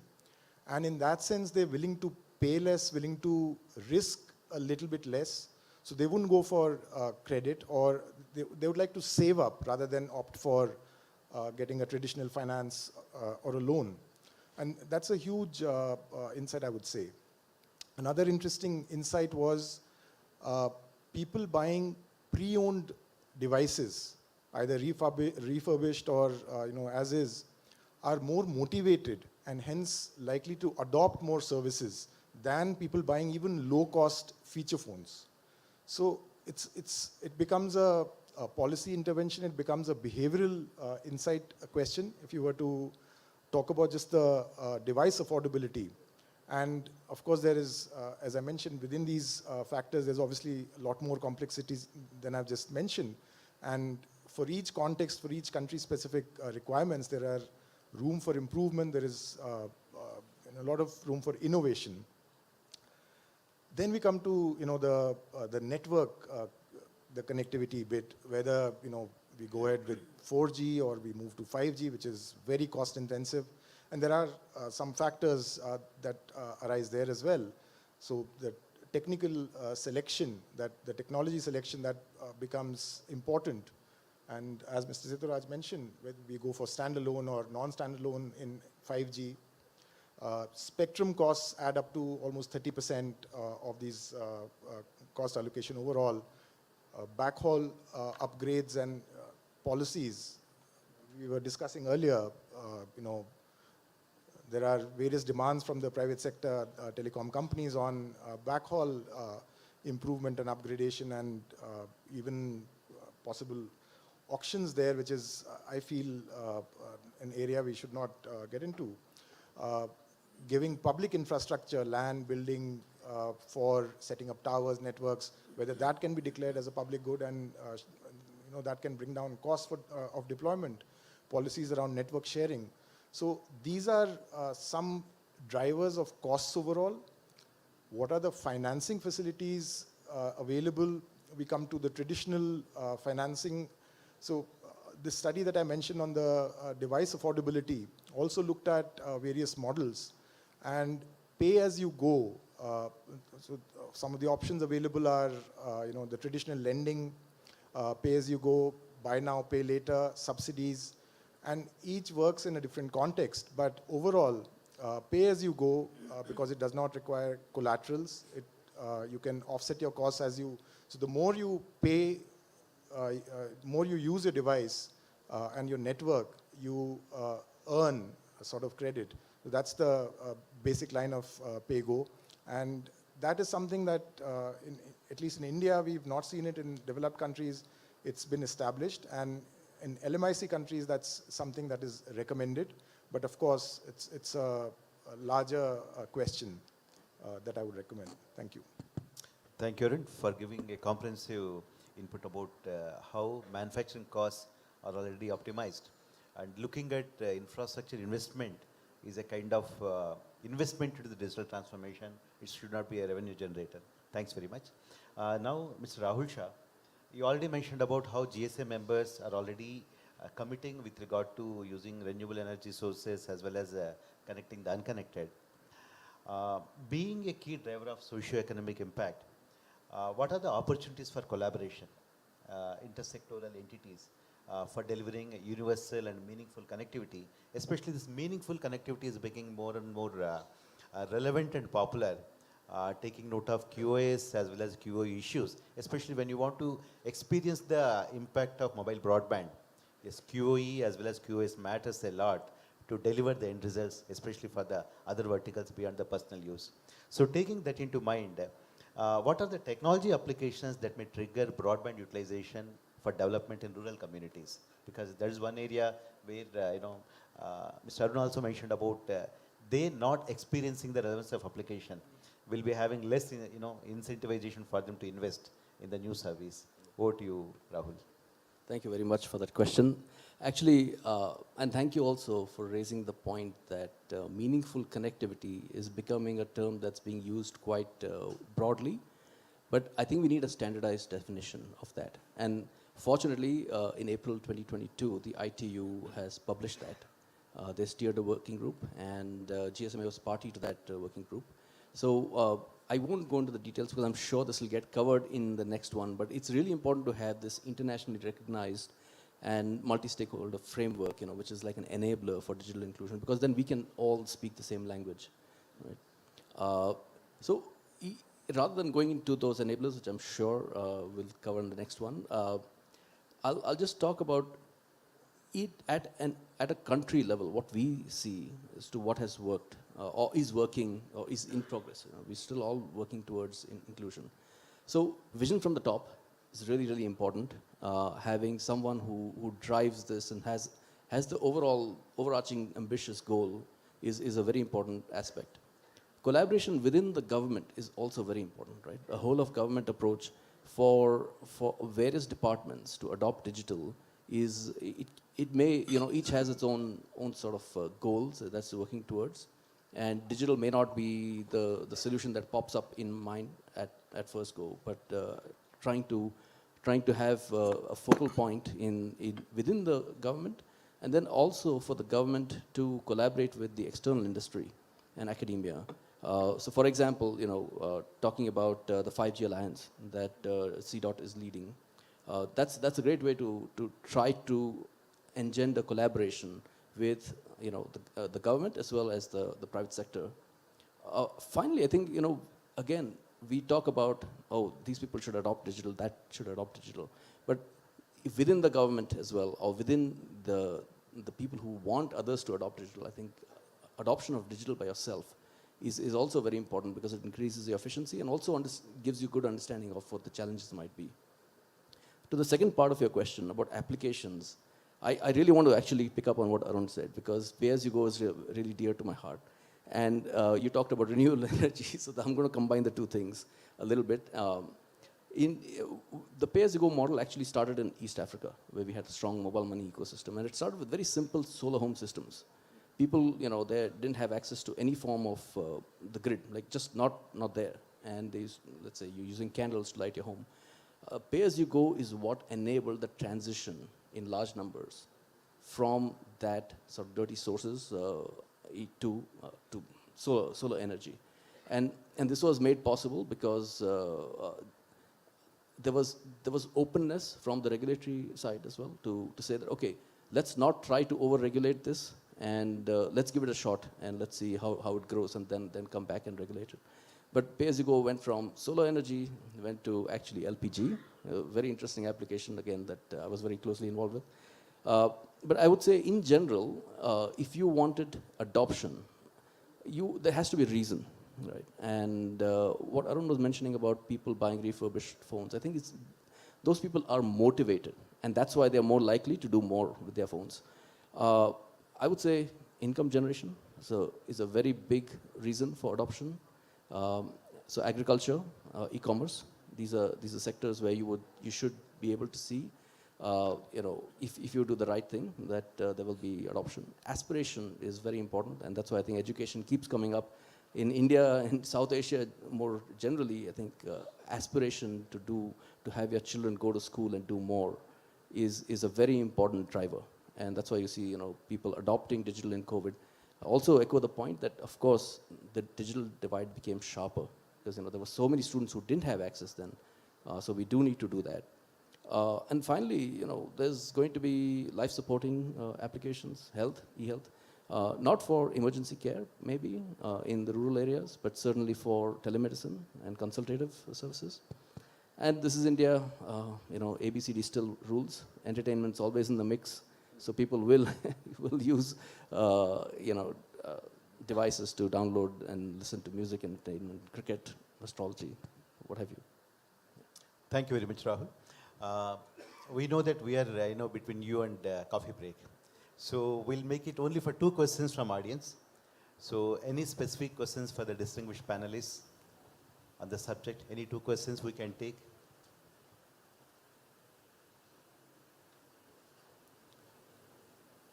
I don't see any hands raising up. Okay, there's 1 question. Could someone help with mic there?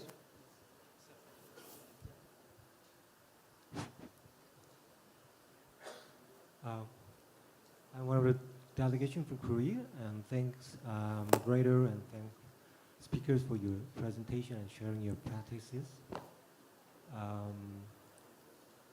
Let me brief.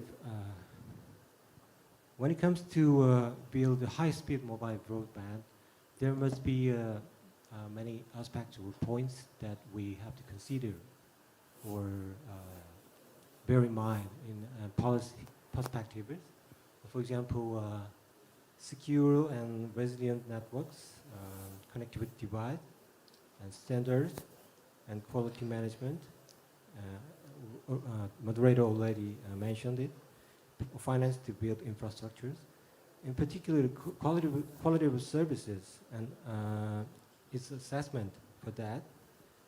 I think it's quite important because it is directly related to the benefit of users. So I'd like to know if India or Singapore has any kind of policy, initiative, or institutional tools how to assess or review the quality of services, if possible. Thank you. Mr. Sitraj?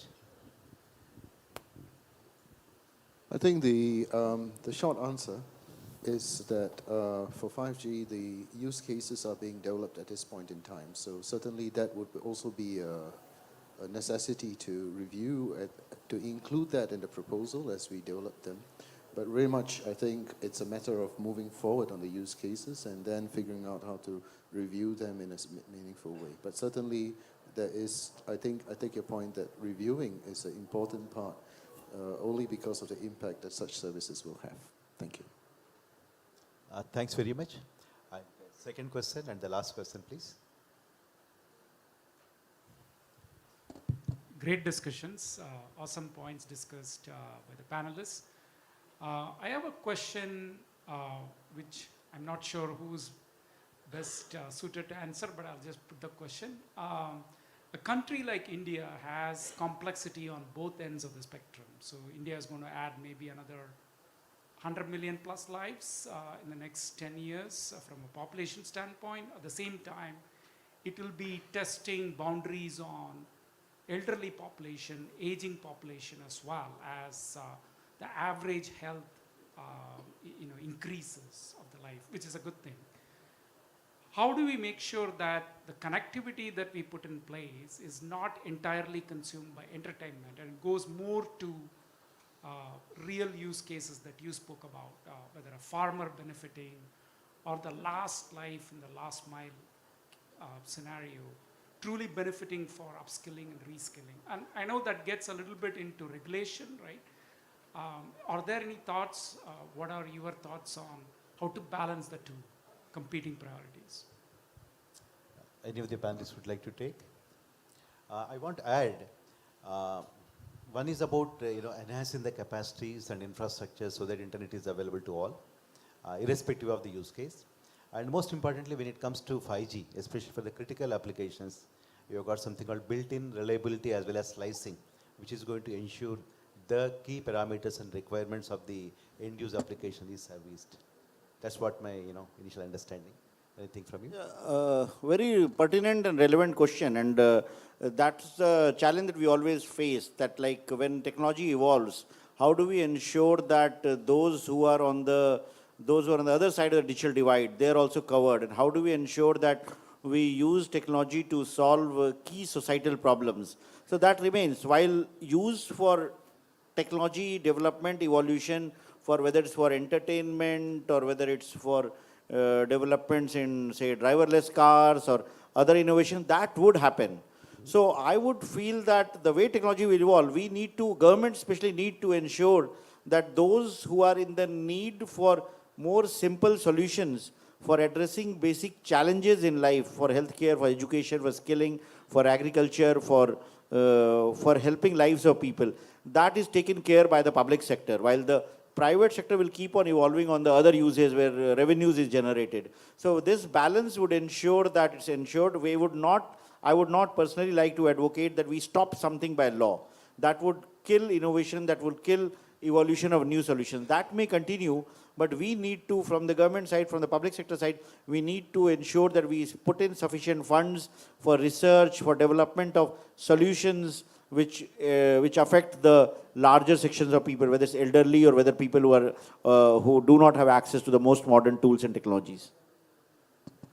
Thanks very much, all of you, for being wonderful listeners, and thanks for the distinguished panelists as well. Thanks once again.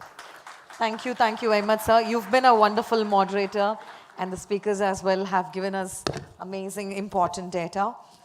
Very insightful. And now we would like to present a token of gratitude. May I request moderator, Mr. Babu, sir, to first hand over a token of appreciation to our panelists. Firstly, for Mr. Abhishek Singh. Thank you very much, sir, for being part of this eminent panel. And the next memento to be presented to Mr. Situraj Ponraj, sir, with a huge round of applause.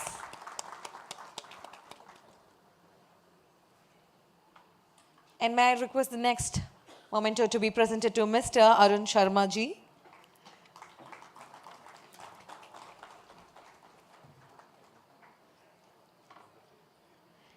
And the next memento to be presented to the panelists, Mr. Rahul Shah.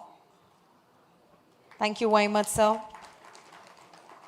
And finally, may I call upon Mr. R.K. Phatak ji, Deputy Director General, International Cooperation, DOT, to felicitate our moderator, Mr. Kishore Babu, sir.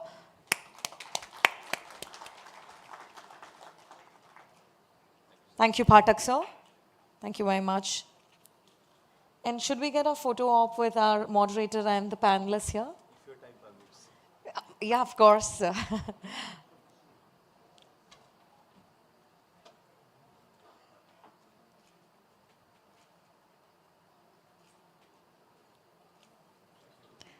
Thank you very much.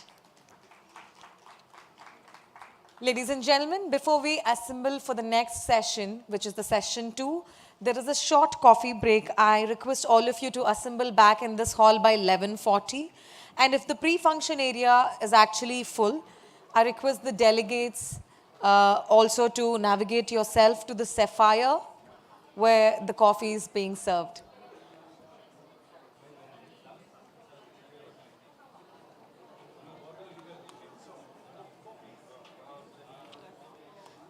Kindly request you all to gather back by 11:40 a.m. Thank you.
All right, ladies and gentlemen, may I kindly request all of you to gather back.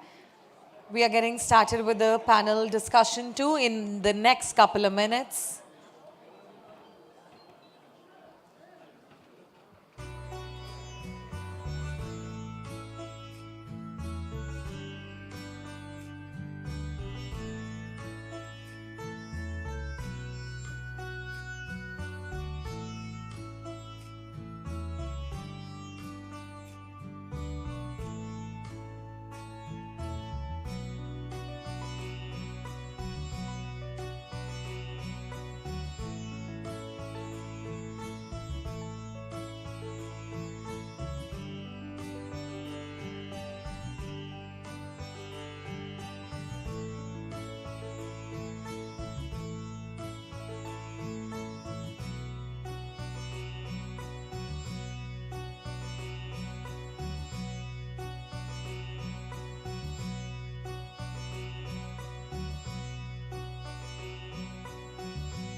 Check.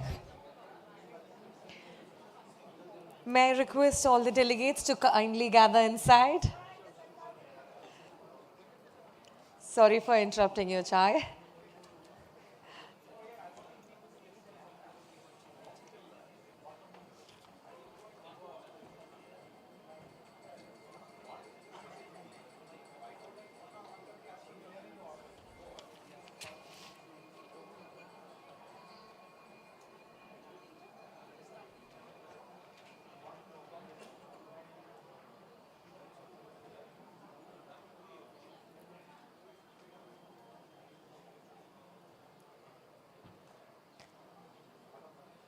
I'd sincerely like to request all the esteemed delegates to kindly gather inside as we're all set to start the session number 2 for the day.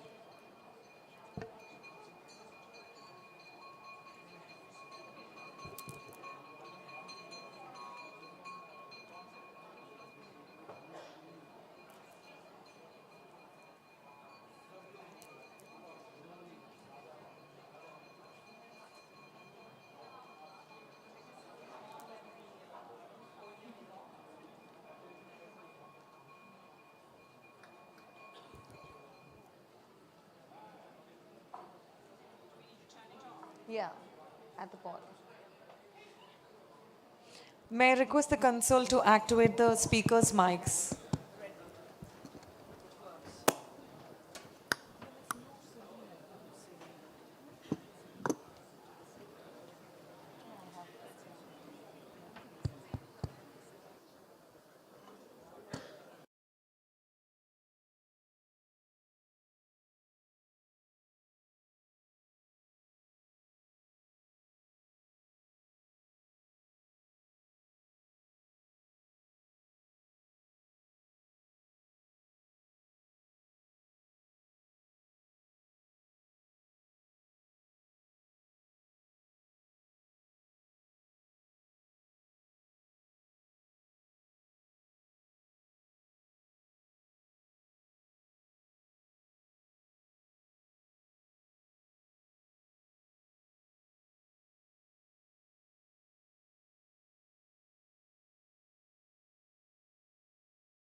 to all the esteemed delegates here. The first session establishes that there is ample empirical evidence of positive impact of high-speed broadband on people, business, and the government. However, many people around the globe, including in the G20 countries, are not getting the full benefit of digital technologies as they are not yet connected. So now, in this session, we will explore the challenges and solutions under the theme Digital Inclusion, Connecting the Unconnected. May I now request the moderator, Ms. Noor Sulina Abdullah, Special Advisory to the Secretary General of the IT, and she's from ITU, to kindly commence the session. Ma'am, as requested by you, I made it crisper. Excellent. Yes. Thank you. Thank you very much. Now, Over to without the further moderator. ado, we're going to start and jump right in. I think we had an excellent introduction to this session in the morning by our four distinguished speakers. Each of them mentioned about connectivity, and the Honorable Minister did say that India intends to leave no one behind. The prerequisite to that, as mentioned by Secretary Rajaratnam, is connectivity. So, apart from that, I'm just going to say that it's the job of the second panel to always keep the momentum of the first panel and make sure that the energy doesn't dip and we hand it over to the third panel. So expect us to go a little bit rogue. Now, let's start with a couple of figures. The figure is 2.7 billion people in the world today who are not connected, who are offline. 5.3 billion online. But many hundreds of millions of the 5.3 billion do not have meaningful connectivity. Now, the concept of that, in a nutshell, is being able to use and being able to go online for whatever reason you want to, whenever you want to. Now, that's meaningful connectivity. We take it for granted in this room. So what are the barriers to connecting the unconnected? There are three gaps in the decade of action from 2020 to 2030 in terms of connectivity. First, the coverage gap, which is actually not as difficult as it sounds, because today, 95% of the world's population actually has access to a mobile broadband signal. That's 95% 3G, approximately 88% 4G. So let's see what the problem is with access. The second gap is a usage gap. There lies the problem. And the third, which is the most difficult, is to achieve universal and meaningful connectivity. There are 5 digital divides that we need to address in order to close those 3 gaps. There is a gender divide, a generation divide, income divide, education, and I've left one out, I think it is urban-rural divide. So that's the scenario that we're talking about here. When we go and we delve into this with our panelists, we're going to look at what is the role of spectrum? What about standards, data, indicators, accountability frameworks? And where is universal service? Does it have a role to play? Is it the main actor? And access, like I mentioned, coverage. Is it coverage, or is access about adoption and devices? Is it last mile connectivity, or is it still the middle mile? Let's see. I'm going to introduce you now to your panelists, and I'm very fortunate to have these experts with me. To my right, Mr. Jayesh Ranjan, Principal Secretary, Industries and Commerce and Information Technology Departments from the Government of Telangana. Welcome. Helani Galpaya, CEO of Learn Asia. Dr. Raj Kumar, who is the Executive Director, Chairman of the Board, Center for Development of Telematics, or CDOT. We have Mulungisi Umtimunye, Chief Director for ICT Strategy, Department of Communications and Digital Technologies from the Government of South Africa, and you have to congratulate me for being able to pronounce your name in one breath. Thank you. Oh, thank you. And finally, we have Michael Gingold, Co-founder and Director for Strategy and Operations from Air Jaldi. Panelists, I have a question for you. All of you have to answer this in 3 minutes. Before I give you the question, I will give you the warning signal. 1 minute left. Thank you very much. Please sit down. Thank you. That's all. So the question is, from your perspective, what are the greatest challenges and barriers to meaningful connectivity and connecting the unconnected from a G20 perspective? May I give the floor to you first, Mr. Ranjan? Please, thank you. Thank you. Thank you, ma'am. See, the challenges that you speak about infrastructure, about coverage, usage, meaningful usage, that of course are very important in a large country like India, where there are large number of habitations which are remote, which are rural, they are in difficult terrain. It will obviously take a while for infrastructure to reach there, but it is happening. Our national government runs a very ambitious program called BharatNet, and in our own province, we have an equally ambitious program called T-Fiber, through which we intend to connect every household. We have close to 9 million households in the state, and obviously some of them are also rural, remote, etc. But we are very clear that by the end of this year, or possibly by the first quarter of next year, every household of ours will have reliable optic fiber cable have connectivity. But in my mind, the challenge is of a different scale altogether. So when I said that by next year, we should be able to achieve 100% coverage, that work is in progress. Large number of villages, habitations have already been covered. But let me tell you something. So let us say you are an ordinary person of a village who, let us say you went to sleep tonight, and when in the morning when you wake up, someone tells, hey, there is broadband at your doorstep. So I have not found people who are jumping in excitement and joy, hey, there is a broadband, and they are rushing to the shops and buying some smart tabs or smartphone, etc. For a large majority of them, it is just another piece of information, piece of trivia that, okay, like everything else, I now have broadband at my doorstep also. So the question is, how do you create a sense of buy-in in all these people, hundreds and thousands and millions of people, that this broadband can materially make a difference in their lives. And in Telangana, what we have believed very strongly, and we have started implementing it, that unless you show to them that some of the most pressing problems or pain points that you have been encountering for generations, technology can actually solve them. And if you can show these solutions rolling out for them in front of their eyes, then that belief in technology becomes stronger. Because right now, an ordinary person in a rural area, his understanding is that technology is only for those who live in cities, who wear these kind of jackets and who speak English. It is not for a common person like us. So that divide, basically a mindset divide more than anything else, that I just can't master technology, technology means nothing to me. That is more important to conquer. And in the last, you have struck it how many times? 30 seconds. Okay, so very quick 30 seconds. So what we have decided is, see, large number of rural livelihoods in our state are dependent on agriculture. And we have decided to saturate that sector, identify all possible technologies which are affordable. In the morning, Union Secretary spoke about not just the accessibility of the technologies, but also affordability.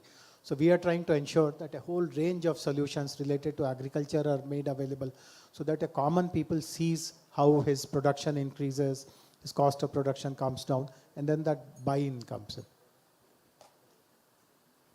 Big hand, please. 3 minutes, sharp.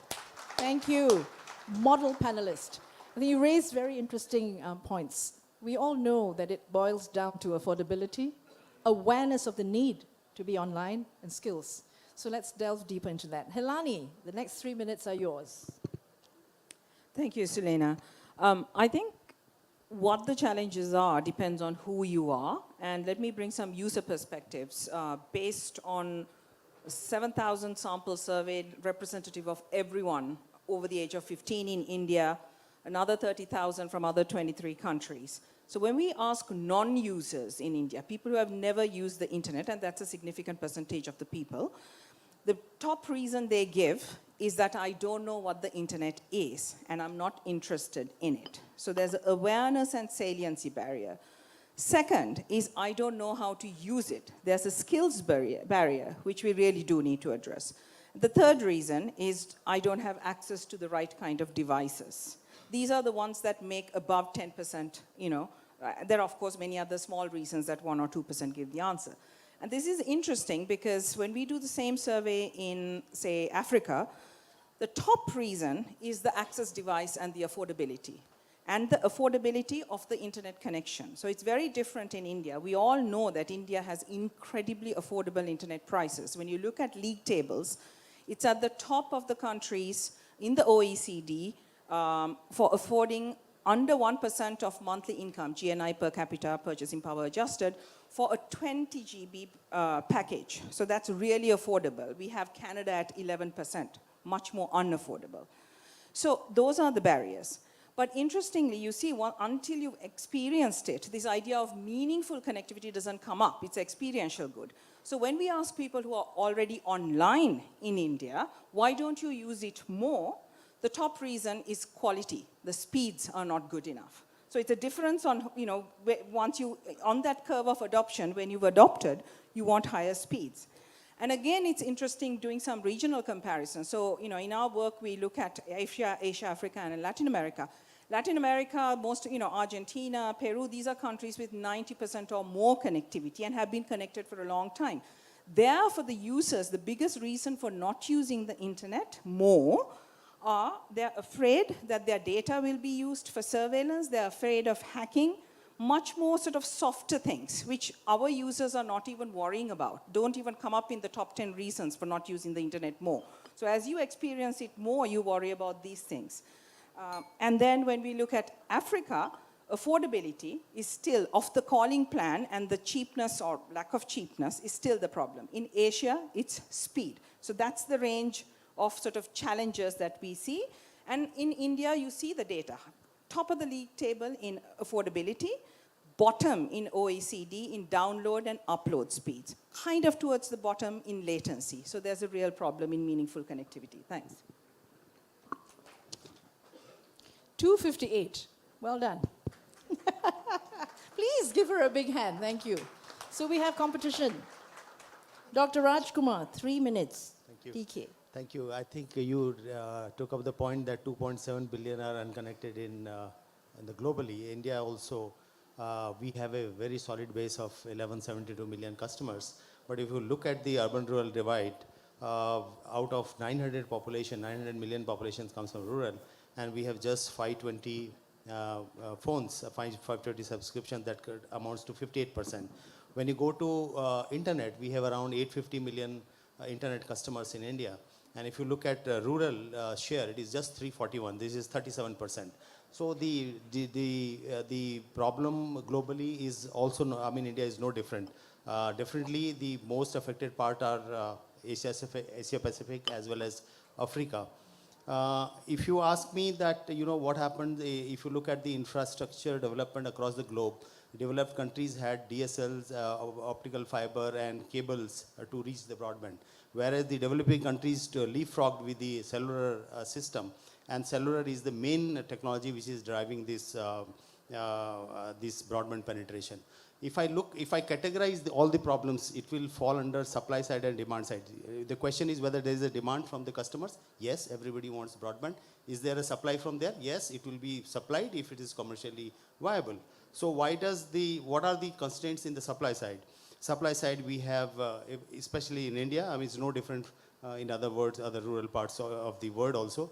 Sparsely populated areas, we have remote and difficult terrain, we have power supply problems, we have not enough skilled manpower, and there's a higher capex and opex to supply these services. So these are, and given the India market, if you look at the ARPU, which we have, is less than $2 per customer.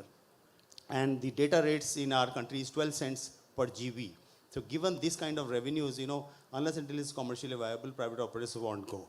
And the demand side, I said everybody wants, but why don't take it? The demand side, the rural, definitely we have lower disposable incomes, affordability an issue. Content is especially in English, not in local languages. The literacy digital literacy is poor. So what is the government is doing? India government is doing to address the supply chain problems as well as the demand side problems. On the supply side, we have a USO program, a very big program, which gets $1.6 billion per annum.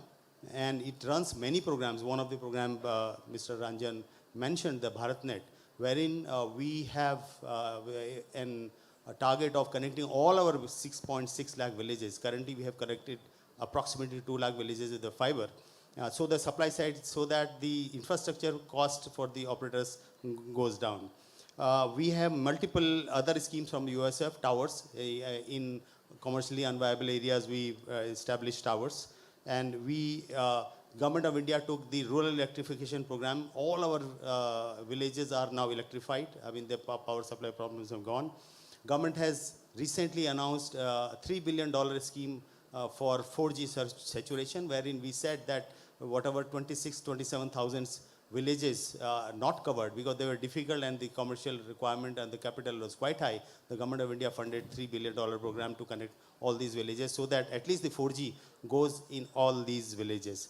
On the demand side, what government has done, definitely on the skill side, Government of India launched National Digital Literacy Mission in 2014. Then we launched PM Gramin Saksharta Mission. Diksha, that is the Digital Infrastructure Knowledge Sharing Program by Government of India. On the technology front, what India has done, I'll take 1 minute, okay, I'll come back. Yeah, 10 seconds, 5GI, which is inbuilt into release 17.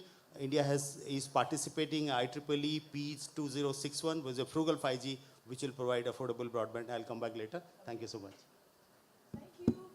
Thank you. Let's give Dr. Rajkumar a big hand.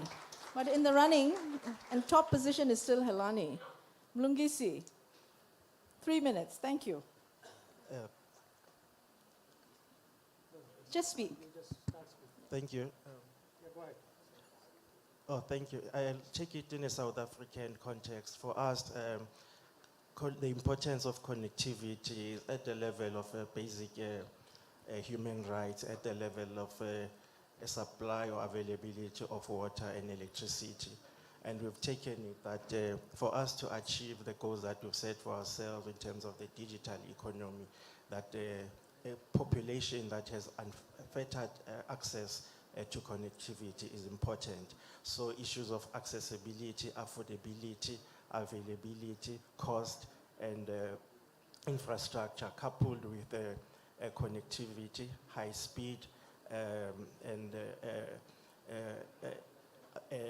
cost and high speed and connectivity is important for us to achieve these goals. Having said that, the challenge that we are facing is that of high cost to communicate, in that at the present moment, the industry and the sector is quite oligopolistic with a few players. So at the moment, the cost of data, a gigabyte of data is around $4 per person per month, which is quite high compared to other countries. So what government has done, firstly, was to release a high spectrum in order to make sure that it opens up the industry and we have competitiveness and more players in the industry, driving down the price. But what is also important is not only driving down the price, but also making sure that speed improves. And we have seen this especially in urban areas, achieving speeds of 20 megabytes per second in certain areas. The second challenge is with regards to infrastructure availability, especially given the historical context of South Africa, of apartheid, that in rural areas there has always been underdevelopment. So government has implemented a very ambitious project called South Africa Connect, wherein we have big plans of broadband layout across these rural areas and government centers in areas of health, education, given the importance of e-learning, and safety and security. So making sure that all police stations are connected so that citizens can be able to access government services without interference. But a quick one, again, just quickly, if I may say, it's the availability of reliable electricity, which is quite important both for the end user, but also for the suppliers in terms of the infrastructure that they lay out, which if you lay out infrastructure and you need backup infrastructure, it drives up the cost measures, which makes it the point of trying to drive down the cost quite difficult. Thank you. Thank you very much. Made it within 3 minutes. So please give him a big hand. Thank you. Thank you. So far we've heard Mr. Ranjan has raised awareness as an issue, as a barrier. Helani raised the importance of meaningful connectivity and that being a problem. QoS, speeds, capacity. Dr. Rajkumar raised affordability, many things, but I gleaned from that affordability, lack of local content, power supply, interestingly. And power supply is a problem. And Mulungesi also raised affordability, infrastructure, and power supply. So we can take that later. So Michael, you're next. Apart from answering the question, you also have a presentation because you're sharing experiences with us. So I'll give you 7 minutes, and I'll ring the bell at 6. Am I on? Yeah. Can someone bring the presentation up? And as stated, I'll use the 7 minutes to also try and answer the question. And I have the job of trying to represent upwards of 850 ISPs that exist in India. And it's going to be the story of a journey and ongoing journeys. So the goal and the challenges, Dr. Kumar stole my thunder. The challenge is the same. You have to bring a service that is more expensive to provide to a more sparse population with less ability to pay. And with that, you got to try and square the circle in a number of ways. For us, the first part is, of course, straightforward connectivity. We started working in India in 2009. We were essentially a Wi-Fi provider, wireless provider. Fast forward to today, we are present in 9 Indian states, as you can see in the map, in the north, in the northeast, in the center west, and to some extent in the south, with plans to expand to other states. We have about 200,000 beneficiaries in those territories, mostly rural and semi-rural areas. For those of us who are not from India, the reality in India now is not one of unconnected customers, but more of underconnected customers. It is rare to see a place in India that has no connectivity at all. It is not rare to see a place which has connectivity challenges, some of which were touched upon. As we look at the technologies that we use now, we use a combination of fiber, Wi-Fi, and what we call Wi-Fiber, which is wireless interconnecting fiber islands. There are some additional challenges there, which I'll touch upon in a minute. The second thing that we do is increasingly this realization that has come through our work through the years is that, okay, so I brought you connectivity, I brought you at a reasonable price point. Is there a perceived usefulness for that for you? And this boils down to digital skilling. We started this on our own as an initiative of Air Jaldi itself, but it continues now with additional funding, including with livelihood missions of different states in India, in particular in Eastern India, where the task is really simple and straightforward. Digital literacy, basic digital skills. And when we talk basic, we talk basic. The shift from being a YouTube consumer to being a WhatsApp user is the first step, and it's a big one. Then comes the idea of how can I use things like people mentioned, Arogya said, to people mention various government services. How do I access them? How do I use them? How do they become relevant? We do this through a combination of online learning management system using micro-learning systems and offline. The idea that content can be delivered online and consumed would have been great, and all of us would have been graduates of Princeton by now using Coursera. It doesn't work like this. Learning is a complex experience, and it needs to be done offline and online. No time to touch upon it, but it's something that we do quite extensively and very proud of. By the way, all of these pictures are different training sessions in different locations of ours. The third aspect is enablement. We'd like to think and say to our customers that getting connectivity is the beginning of the problem, not the end of the problem. So I have connectivity in my small business office. What am I doing with it? Am I just sending emails instead of through my phone, through a computer? Am I on a social media? Am I actually promoting my business? If I'm a school, is it just the office that's connected and the computers from the computer room are locked in a closet? And if it's not in a closet, what are the students doing with it? Are they learning about computers, or are they using computers to learn? It goes down, people mentioned precision ag, a huge challenge. Those of you who are interested, we have some forays into that. Early earthquake warning systems, IoT for environment. All of these things require support. And the minute you get to a rural area, logistics are a huge issue. We as internet service providers are already there. We're bringing connectivity. We can also bring the enablement services. Think about cloud services, think about campus work networks, think about technical support to teachers who are not techies. They don't need to be techies. Together, all of this builds what we like to think of as the tree of meaningful connectivity. The biggest root for us is still connectivity. We're an internet service provider working in rural areas. Teams on the ground, recruited, trained, and retained in their location. So if we are in Sahibganj, Jharkhand, our people are from Sahibganj, Jharkhand, and they are 2 hours away from a troubleshoot. Those of us who are from India know what that means. Second, I touched upon digital skilling. Third, enablement.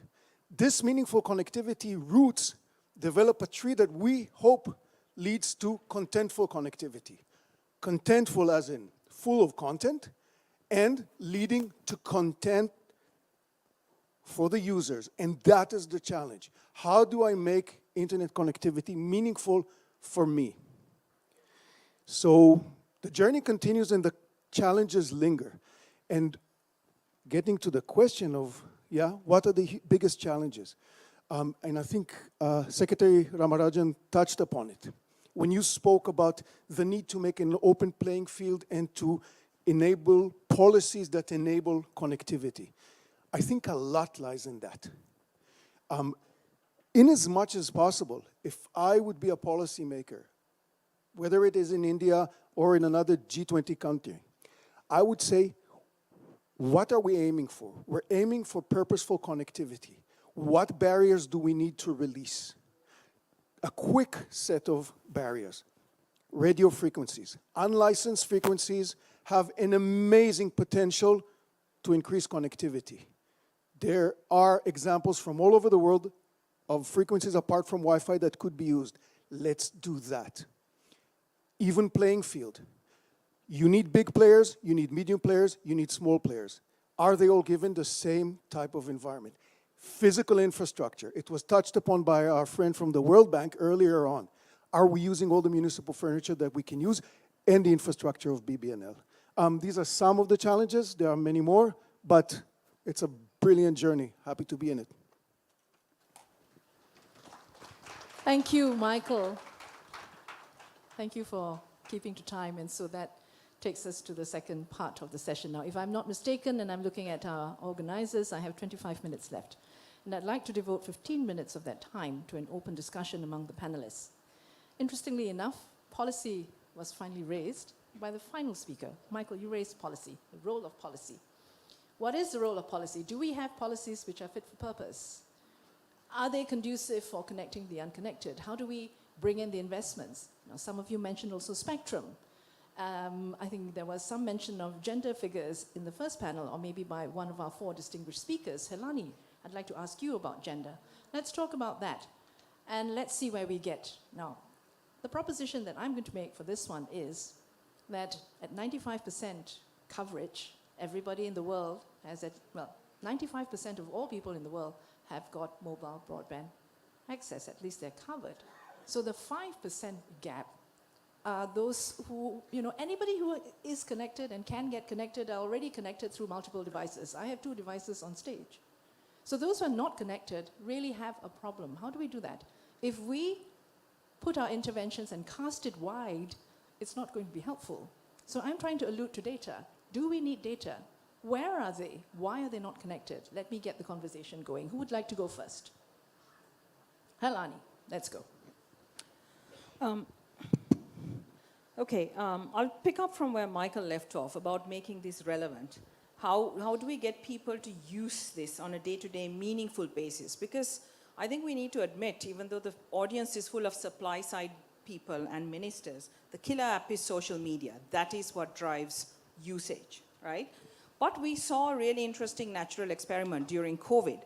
In India, in 2020, 81 million people who had never used the internet started doing so for the first time in their lives. Around 45% of them said they did this 4 reasons related to COVID. Now, what were the reasons related to COVID? They needed to study and they needed to work. Those were the 2 reasons. These were not digital reasons. These are education and work. So what works in education?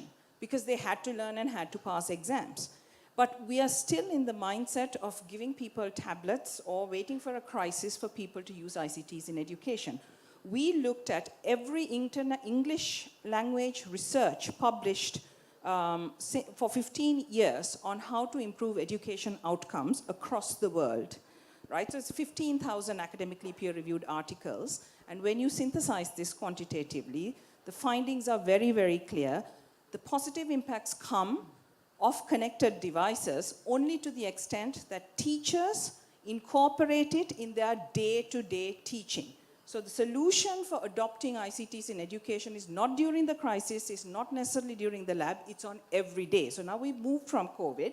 How do we make sure that there's a demand for using education and improving learning outcomes every day? That's the challenge. How do we break down the tasks of our jobs so that some of these things are done remotely, not that the whole job is replaced? That's a challenge.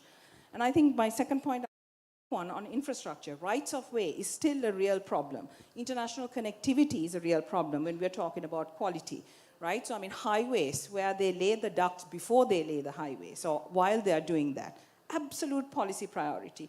International connectivity across the Asian highway network, which is being talked about at ESCAP, right? But not a reality in many countries. These are absolute policy priorities that national level drivers need to worry about.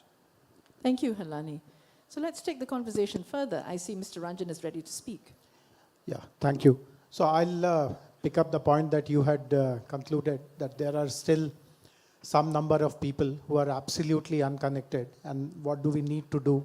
What are the policy elements? So I'll speak more about the experiences that we have had in our state on how do you bring completely unconnected people, how do you transition them into becoming users, and at some point in time into becoming meaningful or effective users.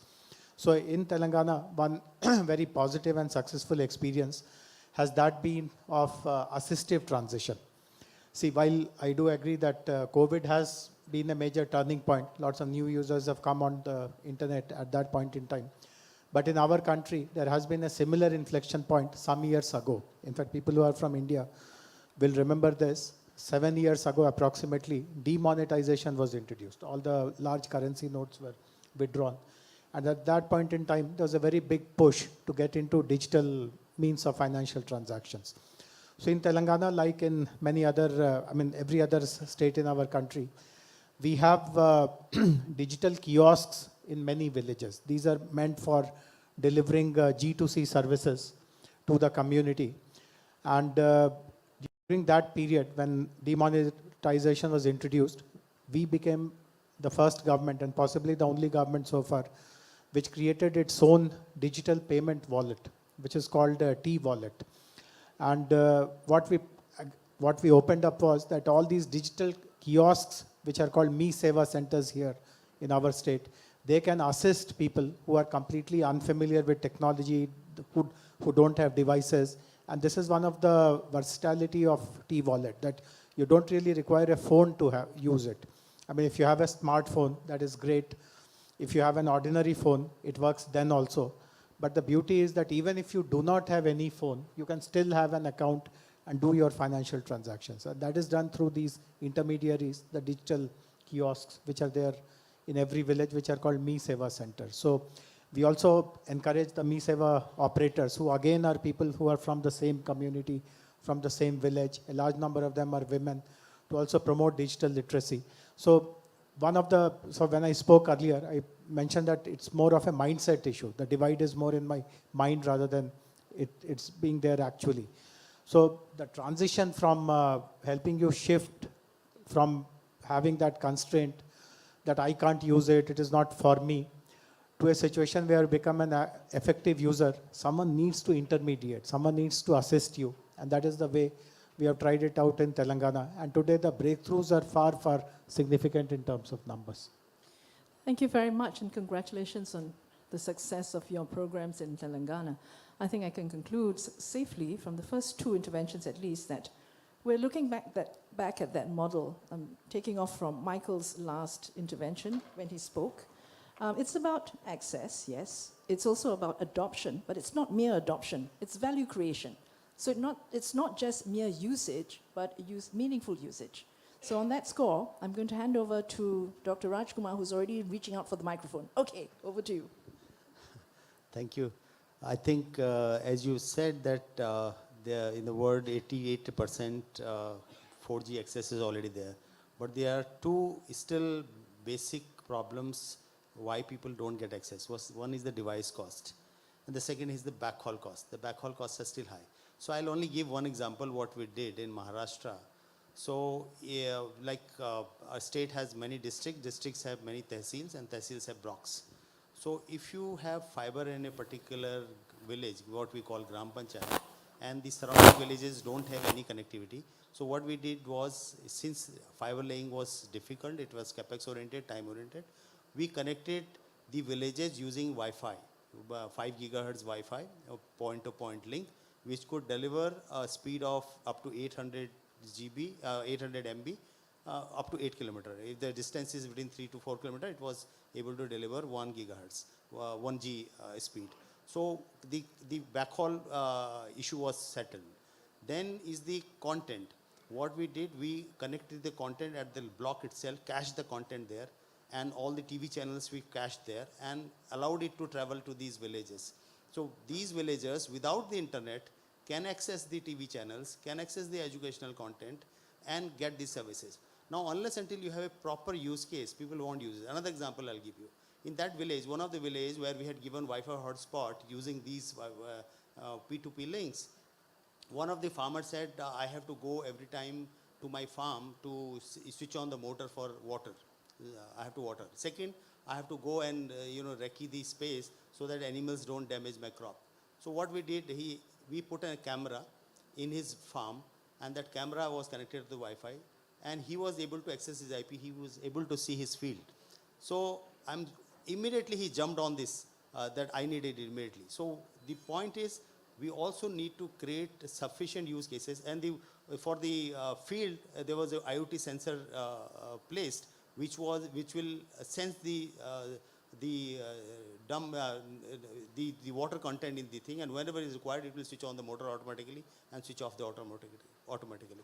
So therefore, once we show some use cases, proper use cases, I think demand will automatically come. The people are ready to invest into device, people are ready to invest into other things, whatever is needed, provided it makes some sense for it.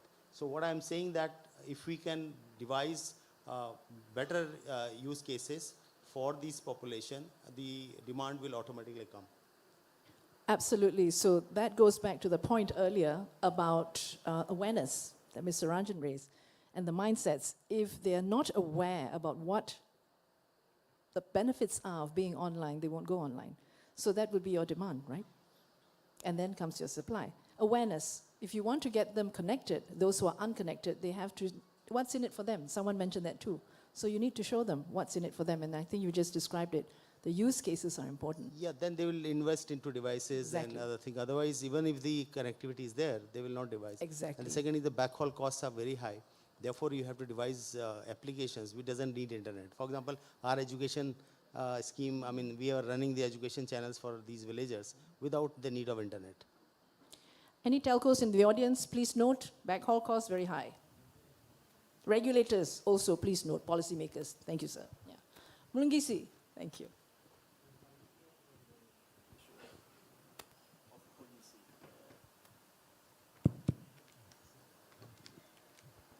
I'll pick up from the issue of policy, that we need coherent policies, but policies that can be implemented through programs. For example, what we saw was that funding is limited and government cannot implement all infrastructure across.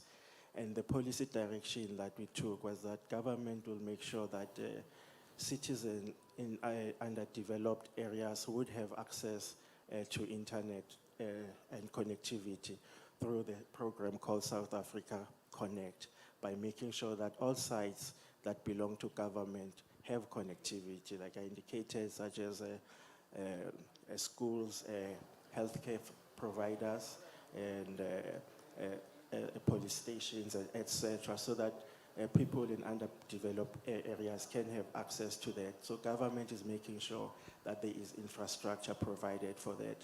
But then it says, what about the people at home, home connectivity?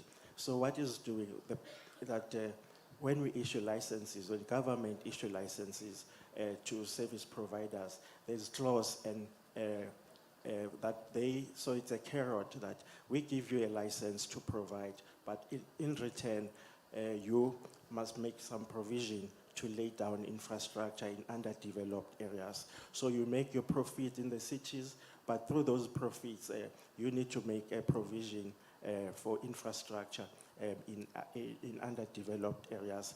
But we went further to say that provision should be at a reasonable cost, so that the people in underdeveloped areas, one, it doesn't help that, there's broadband infrastructure lying there next to my gate, but I cannot afford the actual cost of connectivity. So you must make sure that in the underdeveloped areas, that cost of connectivity is made available. So you've got a policy that drives both connectivity, but also it leads to economic growth. Thanks.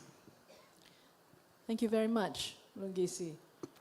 Michael, I'm going to give the mic to you. We have, well, I budgeted 15 minutes, so we have about 3 minutes left. Yeah, just to continue the discussion on policies and some of the comments that were made. So respectfully, I'd like to first of all differ slightly with you, Dr. Kumar. Bandwidth costs in India, like the cost for the consumer, are probably some of the lowest in the world. They're still always high. As an ISP, I shouldn't be saying that. I should be arguing for a lower price. But statement and a problem statement for us as ISPs is if I give partial internet, nobody will buy it. In India now, if you try to sell service that's lower than 25 Mbps and is not internet, you just don't have buyers.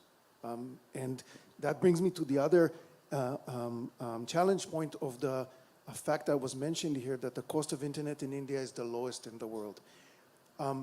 This is great if you're a consumer. This is not so great if you're a provider. And one of the interesting results of this amazing pricing in India as a result of an ongoing price war is that the rural areas are again left behind. Because remember, I said the challenge is to bring something that's more costly to people who can pay less. Okay, they can pay less, it costs less. But for us, the cost hasn't changed that radically. As a result, we increasingly see that the perched areas remain perched. And if we want to reach them, which perhaps is a state challenge, we really need to think about how we're going to do that and how we're going to enable it. So that's just a thought. I don't have great policy answers on that. I have suggestions, I have thoughts. The other thing is, again, if we want to look at it from a policy point of view, and we talked about some mechanisms that the government of India has at its disposal, USO Fund, BBNL, which is BharatNet now, many, many other schemes. Outcome-oriented provisioning. Can I sit back as the government and say, I'm not a provider, I'm not a player, I'm a facilitator, I'm a policy maker.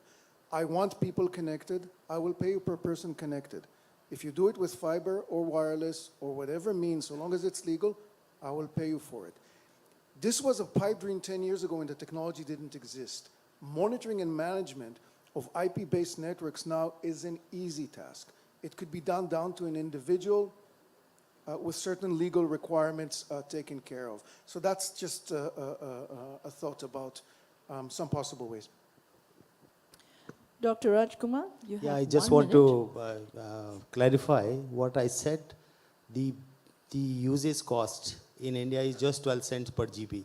What I mentioned was the internet lease line. That is the backhaul cost, not the customers on mobile. If you want to get into fiber and connect to the, you need to take internet lease line, that is costly, what I said. Thank you. Right, so that was an open discussion and very interesting points were raised.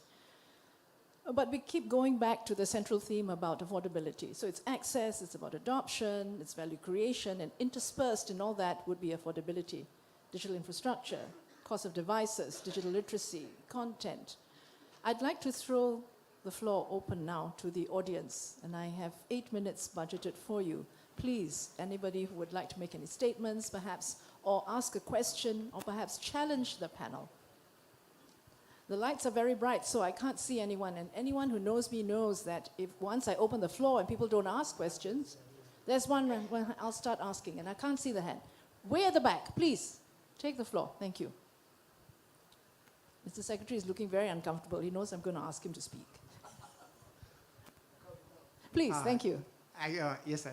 Actually, sir, what I want to know, satellite technology is not discussed here. Whether satellite technologies cannot provide this kind of things, where population density is very less. So with a less bandwidth also we can whether provide connectivity to the urban areas or rural areas.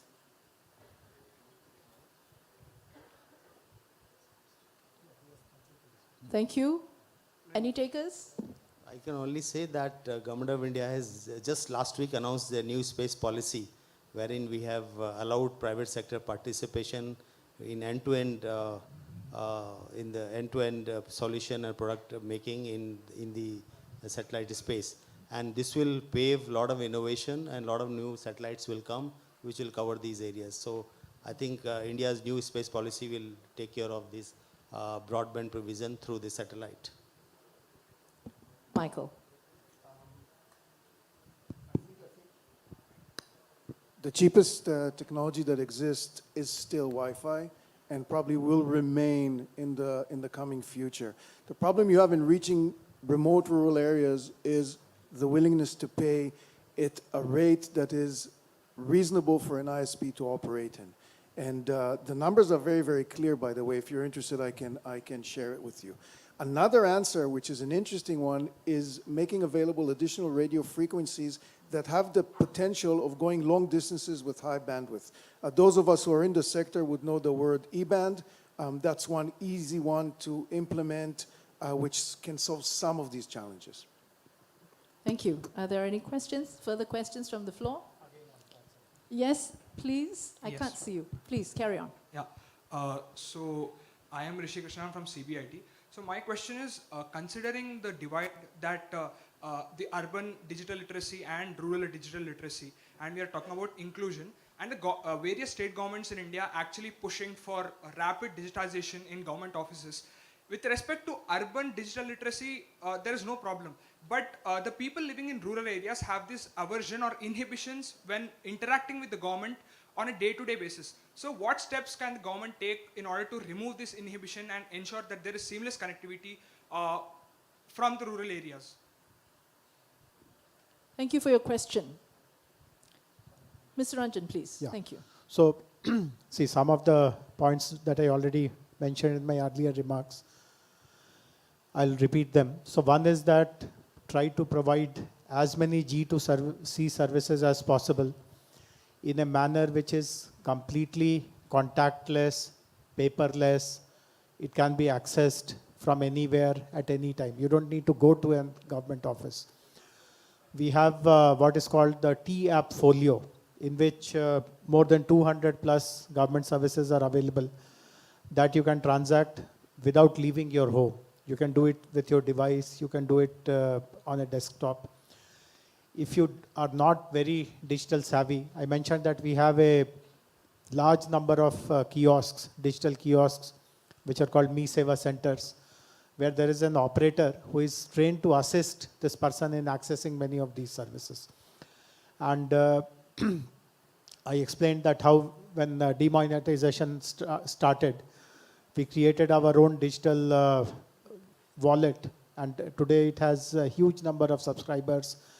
Enormous amount of financial transactions happen, and we have now made this wallet bi-directional. So it is not only that if the citizen has to make a government payment, he uses that wallet. If the government has to make some payment, for example, scholarships to students, we use this wallet to make that payment.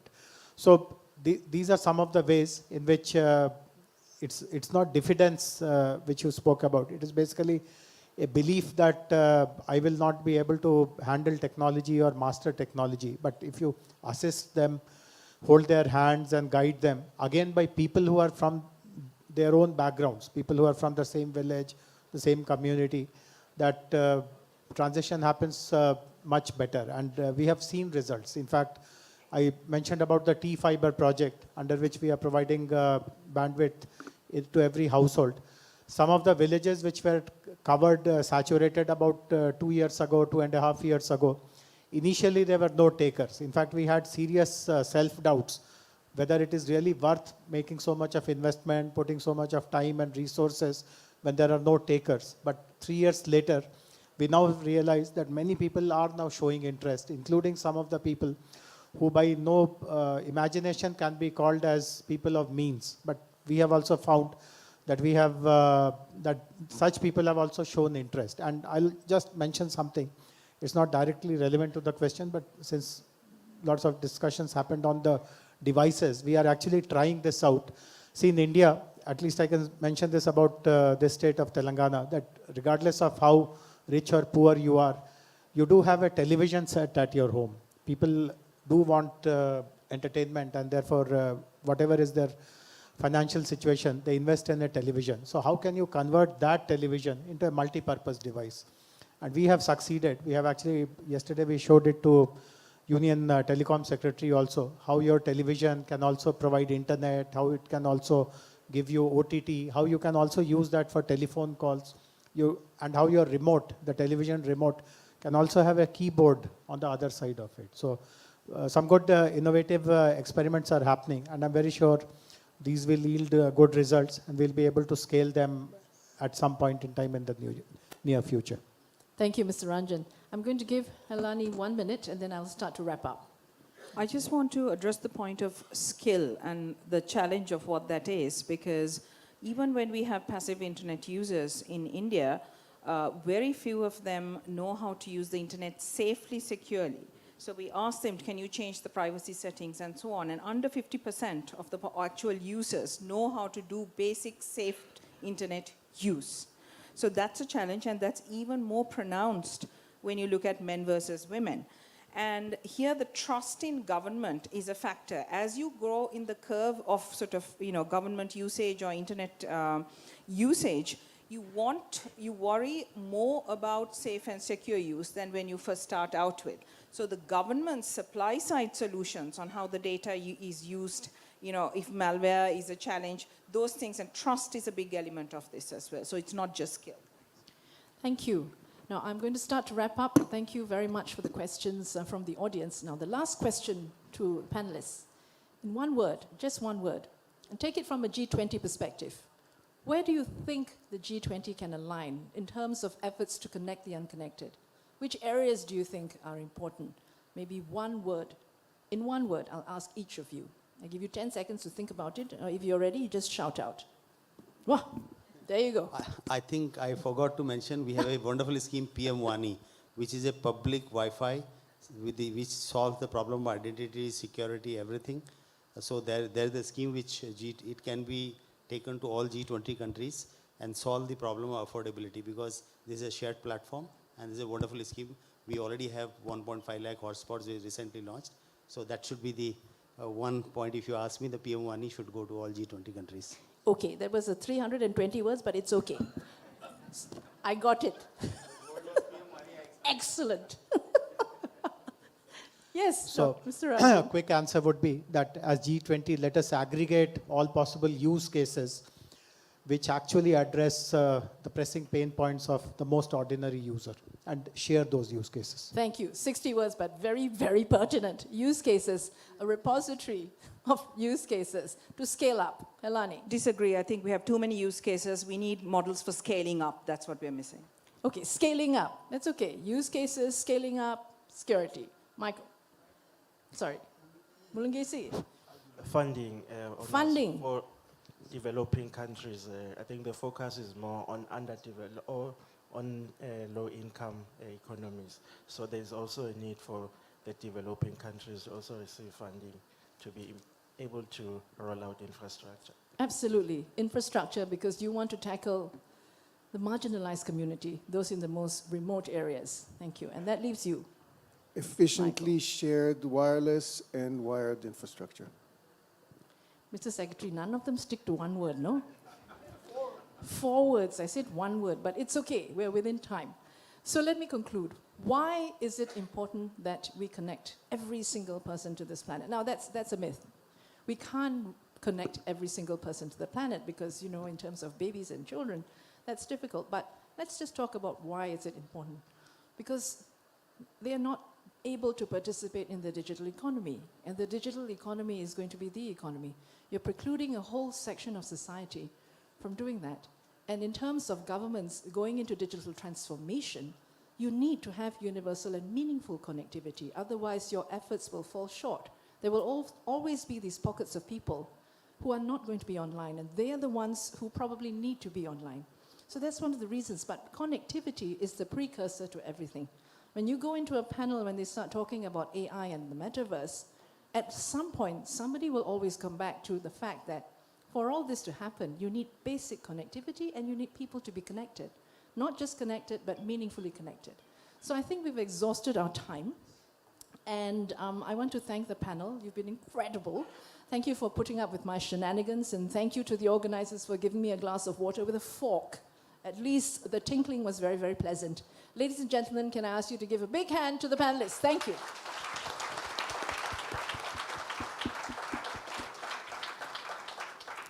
And back to you, MC.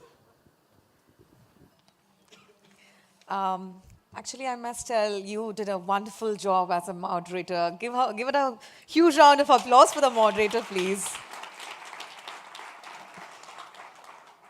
And we were a little scared of time as well.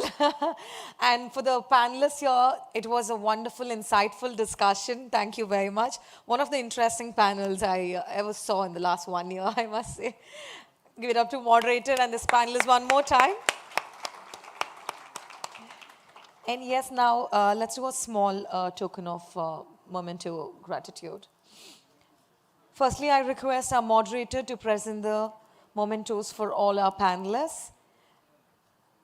May I request Ms. Sulina to present the first memento to Mr. Jayesh Ranjan, the Principal Secretary of the State Telangana.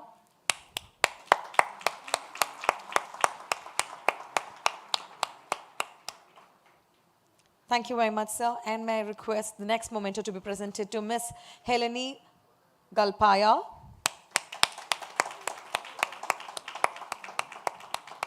Thank you very much, ma'am. And the next memento to be presented to Mr. Lungisi Timune.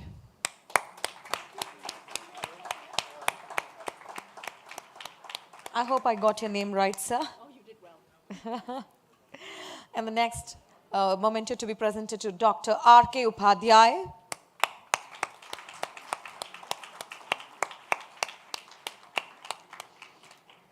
Requesting the last memento to be presented to Mr. Michael Kingold. And finally, may I call upon Mr. Anand Singh, the Joint Secretary Telecom DOT, to felicitate Ms. Noor Sulina for doing such a wonderful job as a moderator.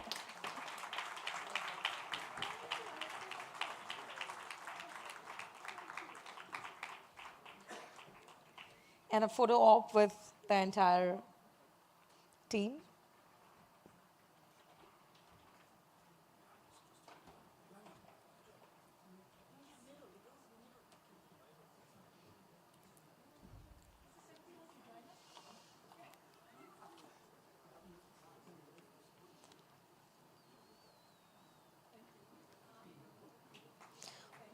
Thank you very much. A huge round of applause. What a wonderful second session it was on, connecting the unconnected. We've heard all great, inclusive information. Thank you very much.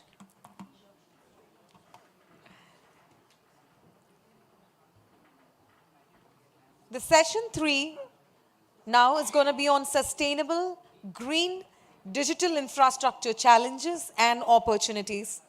However, this endeavor of taking meaningful and affordable connectivity to everyone, everywhere, also places huge demands on energy as well as natural resources. Hence, it is incumbent upon all of us to ensure that we focus on greening the digital infrastructure in an environmentally responsible and sustainable manner. to mitigate climate change and contain the carbon footprint. And to conduct this panel, firstly, I would like to call upon the moderator. May I request Ms. Shubha Raha, the head, New Initiatives, Council of Energy, Environment and Water, CEEW, to take the discussion forward. Hearty welcome to you, ma'am.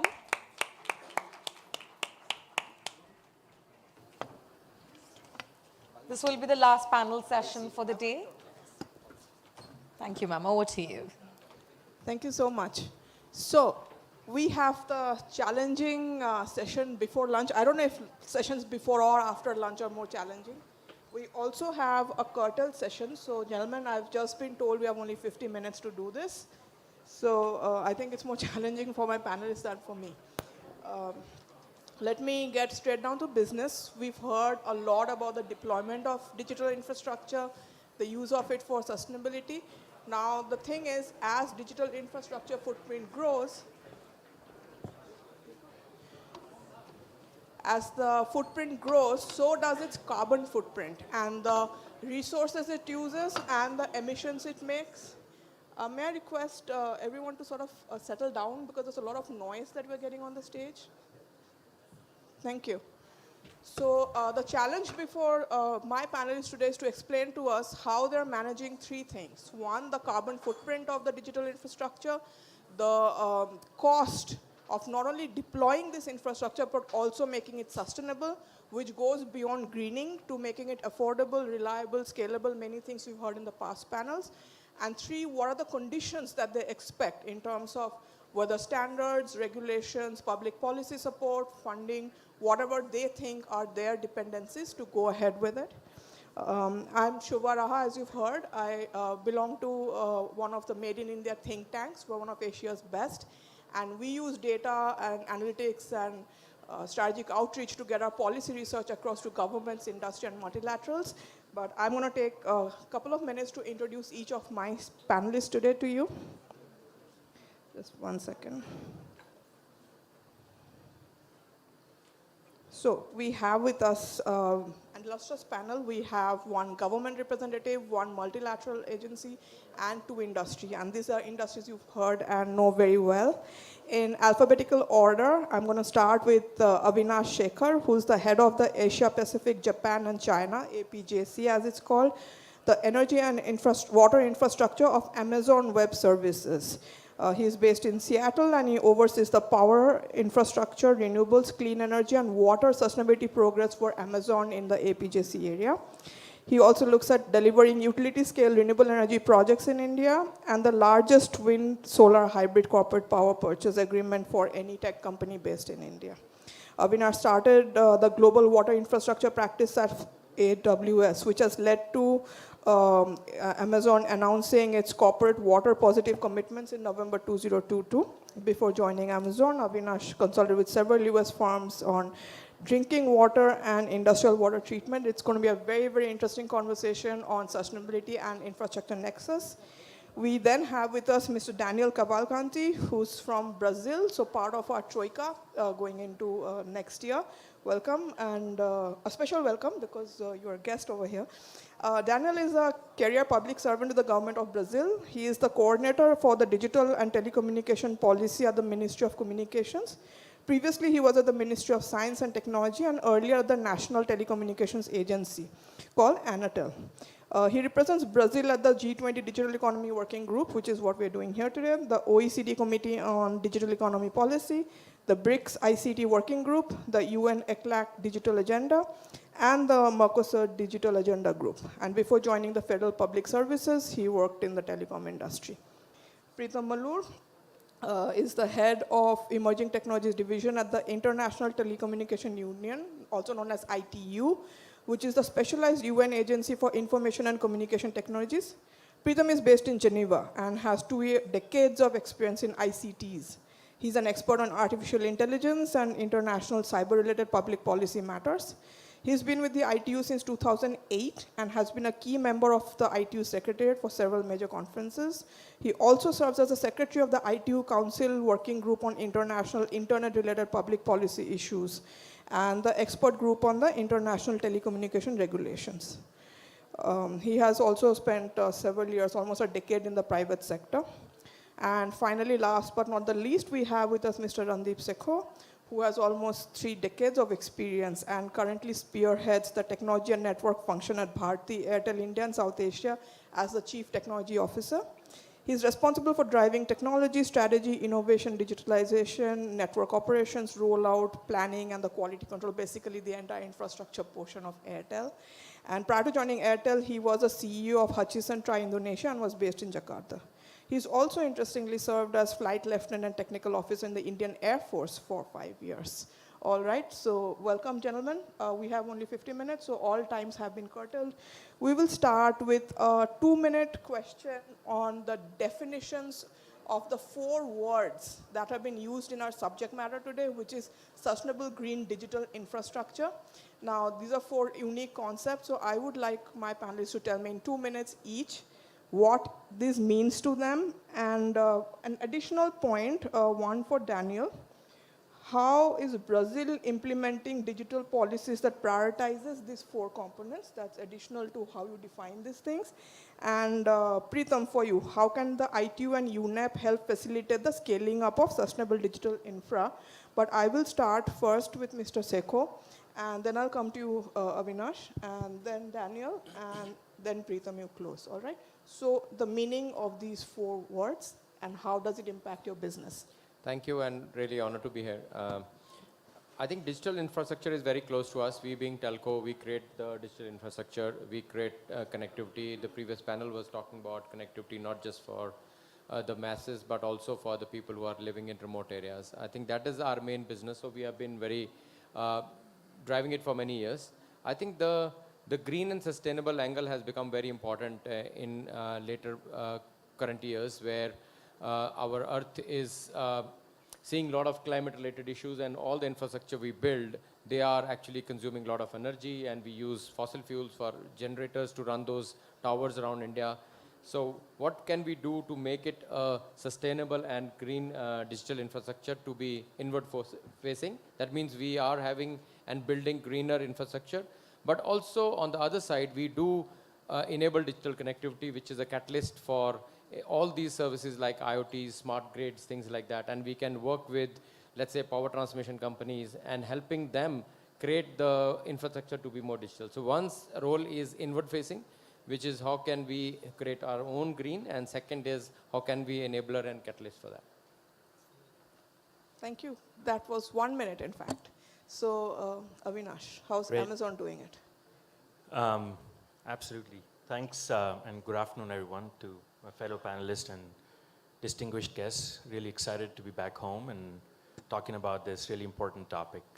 So when we talk about green, sustainable digital infrastructure, I think it's wrong to say, hey, let's break it down and which one is more. We believe each component is equally important, or if I say equally, every country, every region is going through their own journey. Some may be really focused on the digital part, somebody may be really focused on the infrastructure side, but end of the day, you have to look at it as a whole, right? For example, Amazon is the largest corporate buyer of renewable energy in the world. You know, we have over 20 gigawatts of renewables, over 164 operating assets.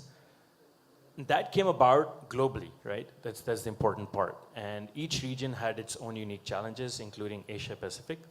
So it's really important that we keep and maintain high standards. We look at additionality. What that means is making sure that our investments in the renewable space is net new.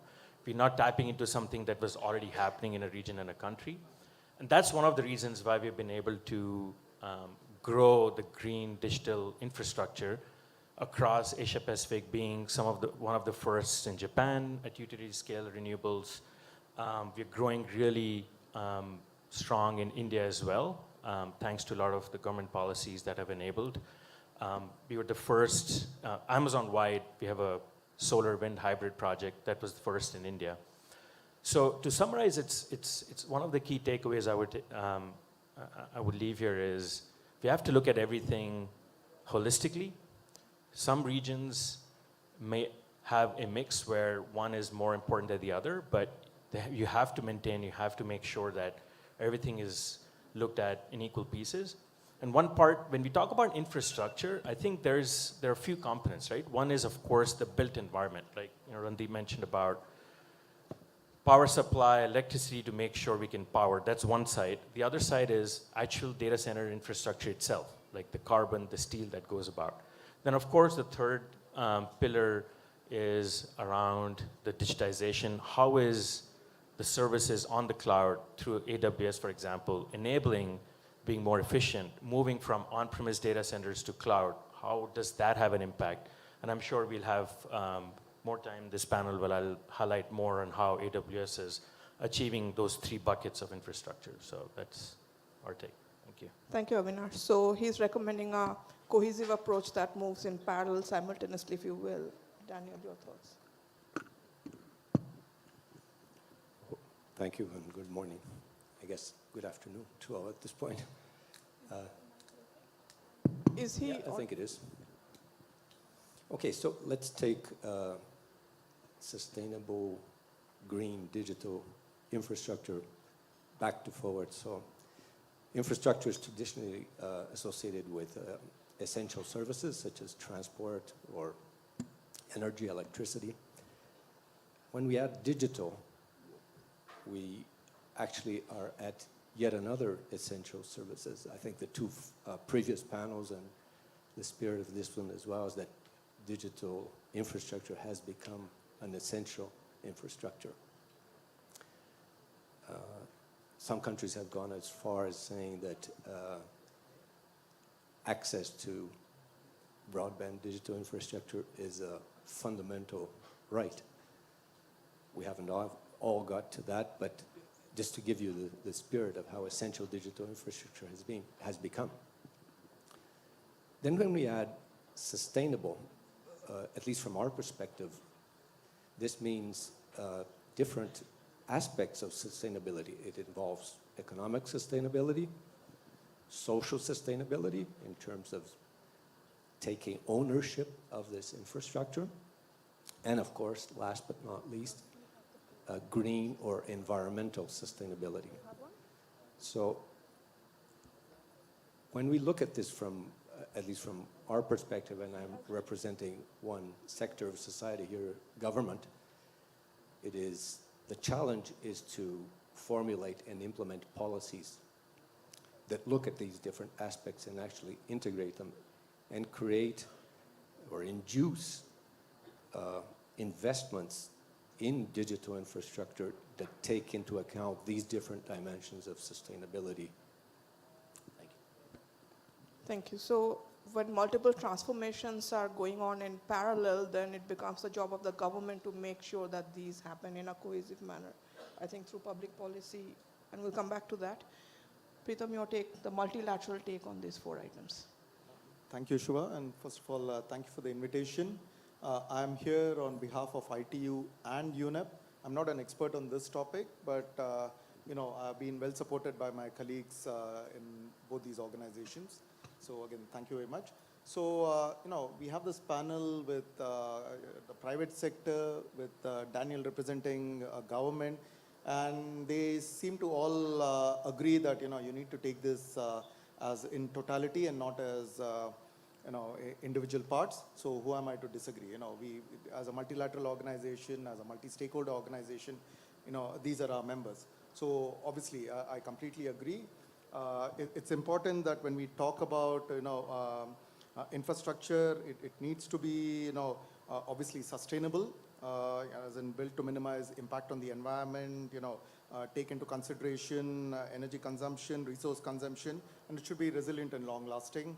Green, of course, because it's important to also make the existing infrastructure green, and there are many opportunities for that. And when we construct new infrastructure, it's important to, take into account environmental and circular considerations. Finally, digital offers many avenues for making your infrastructure sustainable. Obviously, the data analytics is one. You have, you can use smart sensors. AI, offers several opportunities. So obviously, it is something that everyone is taking into consideration. So I would always encourage everyone to take this in totality. And what can organizations such as, UN organizations such as the ITU and UNEP do? You know, we are, obviously, ITU, our membership is the ICT ministry, UNEP, it's the environmental ministries. And it's important that these two different parts are together when we convene this conversation and bring together the different stakeholders. Sorry. Was that for me? Or? He just went on, yeah, 2 minutes. I just went on, okay.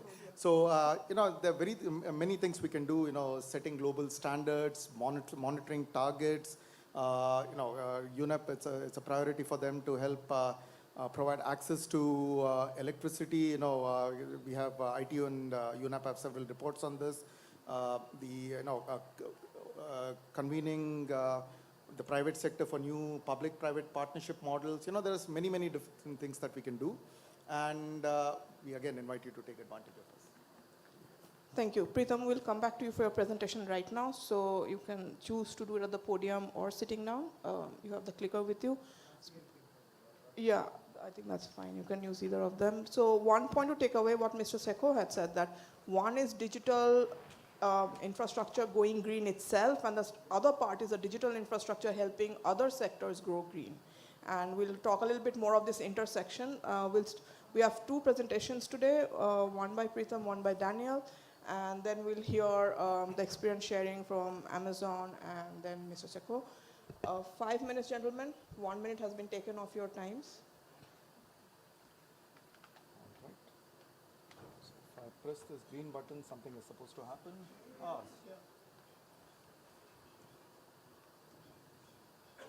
Okay.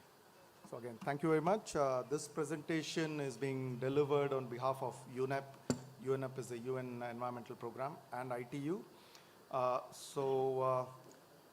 As you've heard many times, you know, we are living in a pivotal moment when two of the greatest transitions happening. Obviously, digital transition, digital transformation is what we've heard about many times, and also sustainable transformation.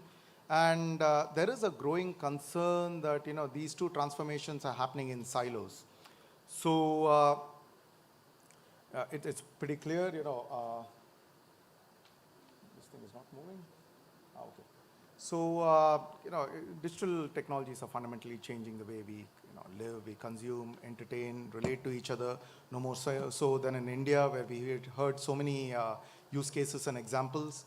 And you know, as we bring the next 2.7 billion people online, and we are putting in place the digital infrastructure to do that, it's up to us to make sure that when we do it in a, you know, a green and a resilient manner, you know, making sure that, you know, we don't aggravate the climate change crisis.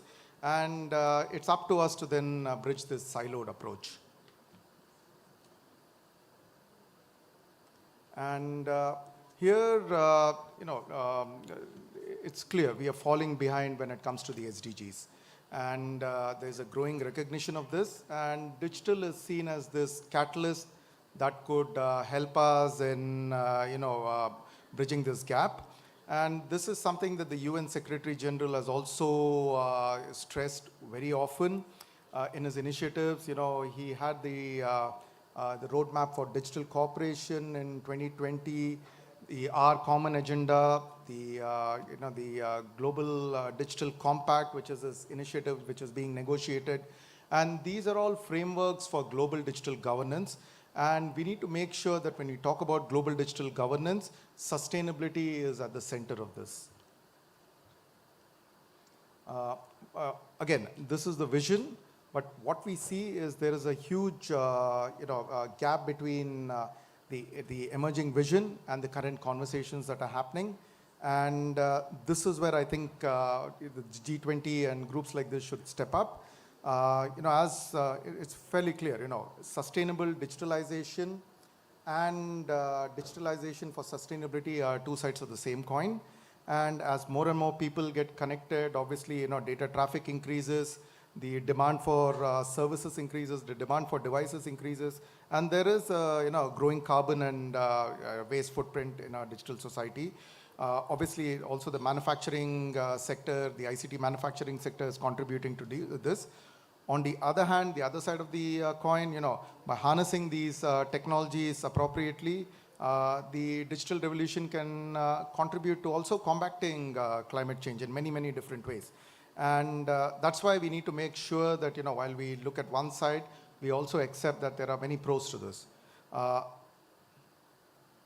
And let me just quickly address the, the two aspects. Again, when we look at sustainable digitalization, we need to be careful about energy, greenhouse gases, the water footprint, obviously from data centers. We need to be cognizant about the metals and the rare earth minerals that we are using. There's clearly a shortage. There's clearly a crisis in that. Hyperconsumption and rebound effects, which are adding to pollution and e-waste. And there's a lot of misinformation that we need to be, careful about and put out factual information on this.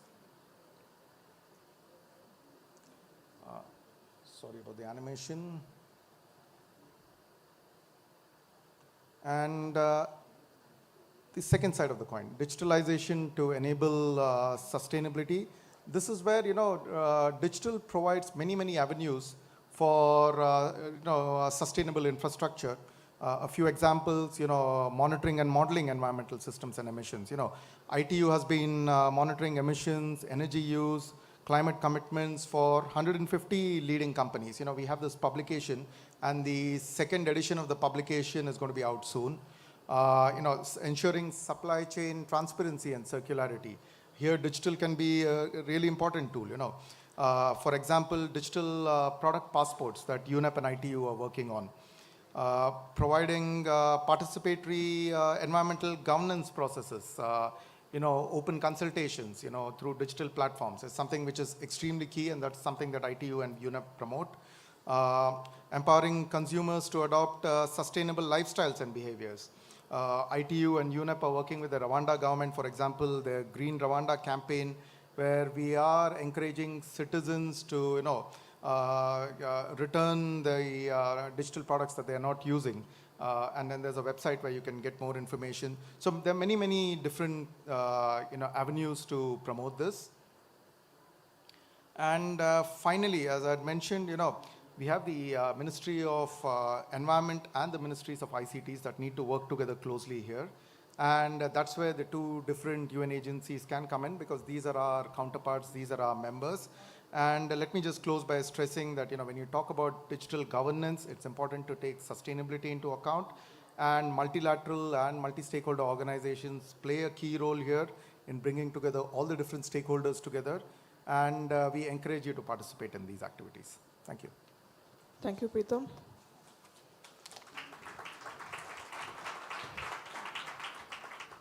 Daniel, are you going to the podium, or are you sitting here? Okay, all right. So now we're going to hear from the government, because we've recommended to them that they need to work. There are various ministries in cohesion. Daniel, please tell us how Brazil is doing it.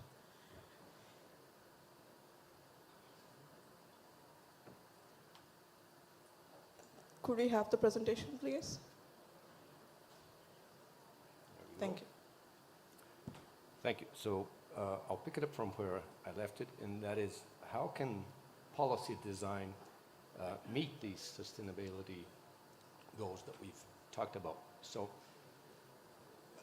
digital infrastructure can actually act directly in terms of green policy, in terms of reduced digital footprint, use of renewable energy, extensive reconditioning and recycling of equipment, and in general efficient digital infrastructure. I just put here on this slide a few of the UN 2030 SDGs, just to show you that digital actually permeates and interacts with many of these goals in a very direct manner. And just a few examples: quality education, infrastructure itself, sustainable cities and communities, and I'll bring you a very clear example of this. Responsible consumption and production, reduced inequalities, that goes hand in hand with, for example, quality education, and ultimately climate action and other elements. So I would just leave it at that and go directly to a first example of a recently designed policy that has a very important green footprint, so to speak. We have in Brazil what is called the Connected North program. We're talking about the Brazilian Amazon. So we have a geography where we have this 6,000 kilometer river, and north of this river, the only type of digital connectivity is satellite to this date. So the idea is to connect 59 municipalities in the Amazon region, serving a population in excess of 10 million people, providing them with high-quality internet access. And this is being done through laying 12,000 kilometers of subfluvial optical cables along this river, the Amazon River, and a few of its tributaries. I'll show you a map in a second. And the funds for this project are coming in part through the proceeds of the 5G spectrum auction, which was held in 2021 in Brazil. Besides, this extended broadband infrastructure will help environmental monitoring in an area in excess of 5 million square kilometers, which is actually the Brazilian Amazon region, which will represent 60% of the world's tropical forests. So the challenge here is how do you minimize the impact of implementing this infrastructure? And this map gives you an idea. So you have in blue, yellow, green, and white, 6,000 kilometers of river going from the border to Colombia and Peru all the way to the Atlantic Ocean. And that is being laid in stages. Part of it is already operational. Part of it is still being laid down. I have a little figure in the corner. Maybe you can see. Some people have sometimes a difficulty in understanding scale. So you can see in yellow the Amazon region, and in blue the whole of Western Europe. So we're actually talking of a region that is larger than the whole of Western Europe, or a good part of Western Europe, so to speak. So providing all this infrastructure only makes sense if it is done in an environmentally sustainable fashion. And this unique project with design of new equipment, new specialized cable to be laid along this river, a tremendous amount of silt comes down this river, so it's a real engineering challenge providing this infrastructure. The blue section is already operational. The yellow one is being laid as we speak. And in terms of sustainability, there is also an interesting business model in which public funds have gone towards the CapEx, but we established an open consortium of large telcos and small and medium internet service providers to actually run this infrastructure and provide the OpEx for this project. So that's another element of interesting sustainability in this. So I'll just leave it at that. This is one first example.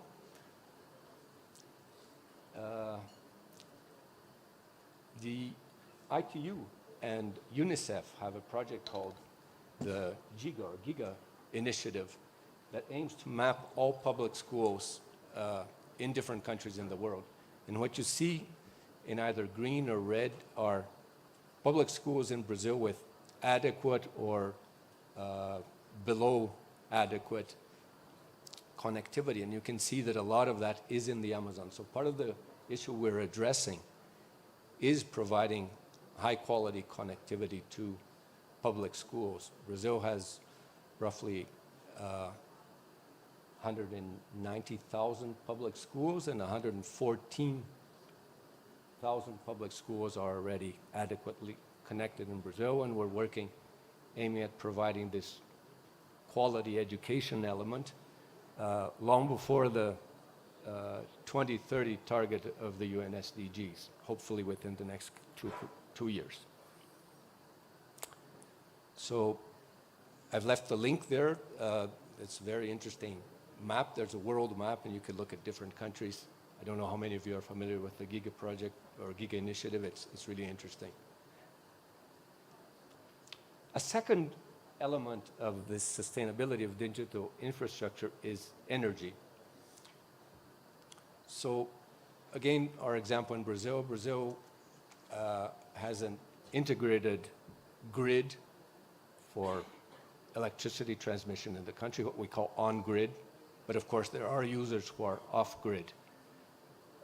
We benefit historically from a very green energy matrix, 72% hydro, plus wind, plus biomass, plus solar.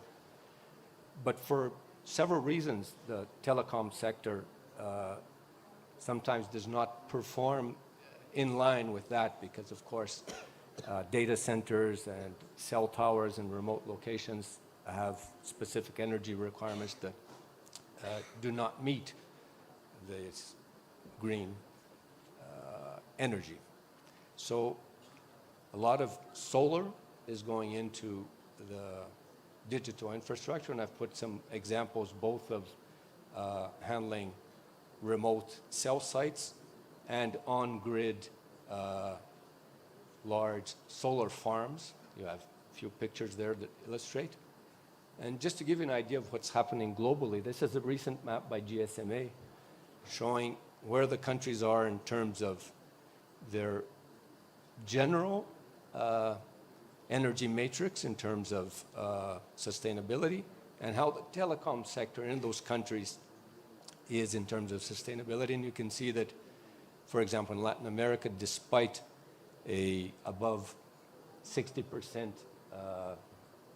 sustainability of the total energy, the telecom sector is actually at 33%, whereas you can see I've circled in green, Brazil is actually at 85%. So the policy in Brazil is the telecom sector has to become in line with the country as a whole in terms of sustainability of the energy matrix. And Daniel, finally, Daniel, I have to give you a 1 minute. 1 minute? It's Thank been you. 10 minutes, so. Okay. Yeah. So this is my very last example in terms of sustainability, which is reconditioning and recycling equipment. We started a pilot program at the Ministry of Communications in which NGOs established these recycling and reconditioning centers. They receive from government offices, large companies, these computers that are no longer useful to them. They recondition them and they provide them to digital inclusion centers. And in the process, they train young professionals in terms of this reconditioning of computers. So it's a sort of win-win situation, which you're providing digital inclusion centers, reconditioned computers, and you're training youngsters for work in the IT sector. So this public policy initiated as a pilot project, and it's now become law in December 2022, the establishment of NGO-led computer reconditioning centers. So I hope this gives you a picture of how we see, excuse me, public policy meeting the demands for sustainability. Thank you. Thank you, Daniel.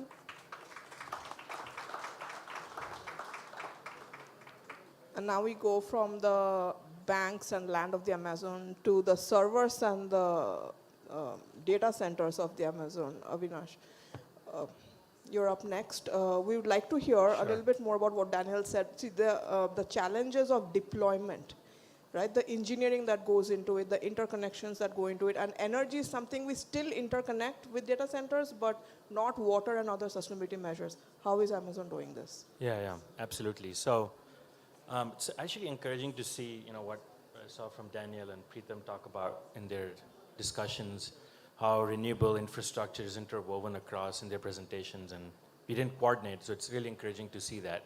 But Shuva, to your point around Amazon's work, again, when we talk about digital infrastructure, like I mentioned before, think of it as like a stool or a bench with 3 legs, right? You first have the physical infrastructure of interconnection, renewable energy, making it sure that where it's generated and where it's required is seamless. And then the second is the workloads, so all the services, the carbon footprint tool, and I'll give an example of the impact of IoT and serverless services that is impacting Clean Energy Initiative. And the third part is just, I call it simple but important, is migration to the cloud from on-premise, right? So I think those three verticals, if I touch upon briefly, would help answer the challenges that we have. So the first, let's talk about the physical infrastructure. You talk about interconnection, the challenges. Renewables, now we're talking about green hydrogen and green fuel generation. Access, availability, supply, demand, they're all interspersed, and especially like a region like Asia Pacific. If you don't have all the resources, availability, the policy regulations, that just one place you can solve all these problems. That's why it's really important to have a really robust power transmission that can be sized properly, scaled. These are intermittent, so how do we make sure there's a base load supply to make sure data centers who have really high availability requirements can have access to this really important utility, which is power. Now, Amazon, being the world's largest corporate buyer of renewable energy, came with a lot of challenges, a lot of opportunities, but also we constantly worked with policy, with government, through several like Clean Energy Buyers Association that we have in North America and others in Asia, to explain what buyers like us require. What is the threshold? Because end of the day, yes, we can make that happen, but it has to scale. We are here for the long term. Such infrastructure must be scalable. They cannot be one-off. So it's really important that we, really focus and make sure that the policy and also the technology that we are deploying and supporting is there for the long term. The second talks about just purely moving the infrastructure from on-premise to cloud, right? So there's a 451 research study, which is part of the S&P Global Market Intelligence Unit. In Asia Pacific, just purely migrating from on-premise to cloud has 5x more energy efficiency. That's a lot. And just to give you some perspective, like, for example, India, right? There's a lot of coal thermal generation around. So if we just move 1 megawatt worth of IT load from on-premise to the cloud, you're directly impacting or avoiding about 3,449 metric tons of CO2 a year. And if the provider, like us, are on 100% renewable, that impact goes up to 4,235 metric tons. That's big. So if you take the country as a whole, roughly about 1,200 large publicly traded companies, and I'm really talking about at least 25% of them move just 1 megawatt of IT load. The amount of energy savings is equivalent to about 160,000 households in India, their electricity consumption in a year. So this is an element that sometimes gets neglected. It's really important, is just the impact that the cloud has on purely being energy efficient. Like I explain it to a lot of people is, do we take a public bus and transportation, or we want to drive our own cars, right? So that's sort of a simple example. Like, if we can avoid driving cars, we can reduce congestion, be more fuel efficient, and economical. So that's sort of the lens I sometimes use to explain the impact that cloud providers like AWS can have. And then the last part is about touching about the services that are available, like IoT. And so just a quick example, Greenco, which is a big electricity service provider in India, they have about 7.5 gigawatts of renewable capacity installed. So they have about 2,000 plus wind turbines, 5 million plus solar panels spread across. You can imagine the geography and the scale. And they were measuring data telemetry every 30 seconds to make sure, how are their assets operating, generation forecasting and whatnot. In order to make it more efficient so that they can trade, they can operate preventative maintenance, they wanted to go down from 30 seconds, every 30 seconds to every 10 seconds. That's a lot of workload, that's a lot of data ingestion, planning, analytics. So they moved to AWS. through the IoT and serverless. So all their assets now are managed on Amazon Web Services through different services. And they're able to do a lot of these workloads much more efficiently through machine learning, be better in their end of the day, it's also economics for them as they're trading. So that's just another example of that digital infrastructure enabling and making it more energy efficient. Then the third pillar talked about was also around so the carbon, the steel that goes about building these. Sometimes that also gets neglected in digital infrastructure. For example, our design now, Amazon Web Services design, requires at least 20% reduction in embodied carbon in the US, and we're trying to make it a global requirement as well. That's important. Talk about steel.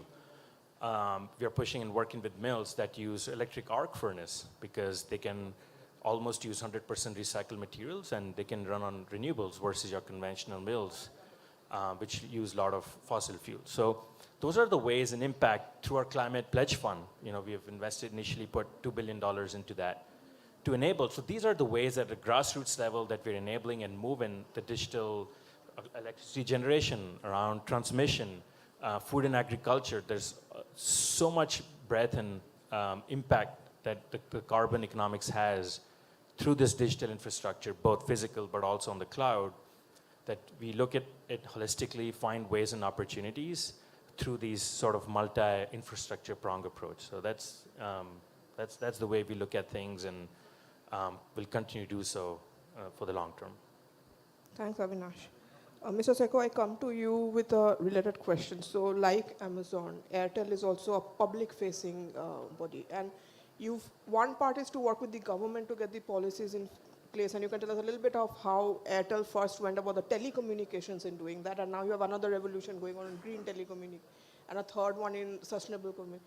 But the value chains that he's talking about and the people connect, how important is that? Is it important to take your customers along this journey, your value chain along this journey, or is it okay to do a top-down or an internal innovation route onto this thing? I think it can't happen top-down if you really ask me. Everybody has to be part of it. I mean, one example I can give you is the previous panel was talking about that not everybody in India is connected. We have programs like USOF, which goes and government funds you to go and build towers in those places so that people can have faster 4G-based internet services.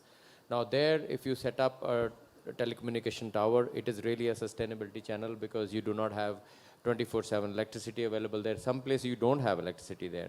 And then you have to head carry the load to build up a tower. So the whole community gets involved, and there are ways and means. Now what we have started to do is we have started to build all these towers based on solar. So they are kind of, some of the ones which are low cost are completely circular. We do not have a DG there, we do not have power there. So we are just building based on solar with a 6-day backup, and we can run it. So in some way, I would say this is, it's not one person's job. It's government, it is public, it's private. So I think everybody has to come along. Not only big companies, smaller companies have to come along. I want to also reiterate, yes, telecommunication, as you could see from Daniel's chart, that the telecommunications adaptability to sustainability has been slower, but I must say they are now up to the start. There is a policy by GSMA where we have all taken pledge of cutting down our CO2 emissions from 2021 baseline by 50% by 2031 and 100% by 2050. So Airtel is fully committed to it. But how do we do it? Because we are rolling out new technology. Now we rolled out 5G. Now 5G is important because if you want to run the government policy of high-speed internet, you want to go social inclusion of rural health, e-connectivity, banking, education, you can't do it on a slow-speed internet. So you'll have to build new technology for you to have, and it is difficult to build fiber, we talked about. So you have to build wireless as the only way. But how do you do it in a sustainable way? I would say there are few things which we do. One is, I just talked about putting solar plants on our excess towers.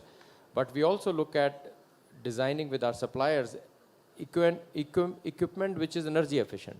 You see, in our own world around us, we used to use normal bulbs, then we moved to an energy efficient bulb that reduces. A similar thing is happening on our side, where the equipment can really use less power, and we can do that. But over top, you can also build things like we built in Airtel, where you shut off the capacities when it is not being used. In that way, you are not consuming power, and you can bring it on as in when there is a need. So that is one part of it. The second part of it is that there are some old equipment which you can refresh, because it is economical challenge because you don't see a business case, but if you see a long-term business case, including the sustainability challenges, it becomes this thing. There is a recycle part which is also important. I like that the initiative by Brazil government of recycling using rural inclusion of old computers. But there is a recycle element along with all the electronics which we also use. So can we do better recycling? It is better recycling of not just the electronic waste, but also of the recycle of the, for example, the diesel generators, they generate, engine oil which is replaced. How do you recycle it? Because this is also very important. These were not very conscious subjects in past, and things were just being done in a non-earth friendly way, I would say, but now we are very, very conscious as companies, and we are trying to learn from others how we can do things in a different manner. IoT, I believe, is another important angle in this whole thing, where we can use IoT for us own and also for outside. Power generation, power transmission, and power distribution is one very big element in this whole sustainability game. How can we partner with that? For example, recently we are partnering with many government agencies on setting up the digital meters, because they then help you using analytics find where the leakage is there. If you can stop 10% leakage, that means you can actually supply that power to more people, and then it can be more sustainable. So I think these small initiatives will take it, but I agree with you, it cannot be single private company or a government or a policy, just make a policy unless the policy is adapted. My colleague here talked about Amazon cloud, people moving to cloud. I give you another example where we say that with 5G connectivity, the laptops which we want to have or computer we want to have in a rural school is very expensive. Average laptop would be, or a computer would be, ₹1,00,000.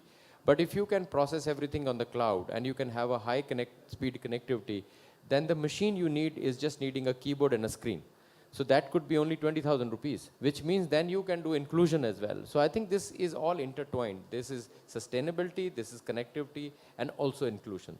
I think if we all participate in it as governments, as policymakers, as you can say larger players which play on a global scale, and national players, I think we'll be able to contribute to all that. Thank you, Mr. Sekho. So we are not going to have audience questions because we have 5 minutes to wrap up. So I'm going to take literally 1 minute, and I'm going to stop you if you take more than 1 minute, to ask you the G20 perspective on this. So we've talked of the connections within the government, within the industry, but much of this is crossing jurisdictions, especially the value chains. So 1 minute starting with you, Avinash, the G20 perspective, and then Daniel, Mr. Sekho will close with you, Preetham. Absolutely. We just saw right here, right? We have 4 panels. We hadn't prepared, but they're just so, the topics were very closely aligned in terms of this is not, I call it a relay, right? It's a relay, it's a marathon. It's not one team, it's a multiple teams, multiple government agencies involved. And as long as we have good, solid frameworks, policies, structures through such forums, it gives us more confidence for Amazon and other hyperscalers and cloud providers to go invest, to go big. We're already investing in I talked about climate pledge and whatnot. In order for us to continue to go big scale, this kind of conversation, engagement through G20 is really critical. That's the only way we can achieve and win this relay and marathon. Thank you, a relay and a marathon, Daniel. Thank you. Well, at the G20, originally the DTF in Germany in 2017, we agreed to a roadmap with 11 topics on that roadmap, and we've been pursuing that. And in my experience over these 7 years here at what is today the DEWG,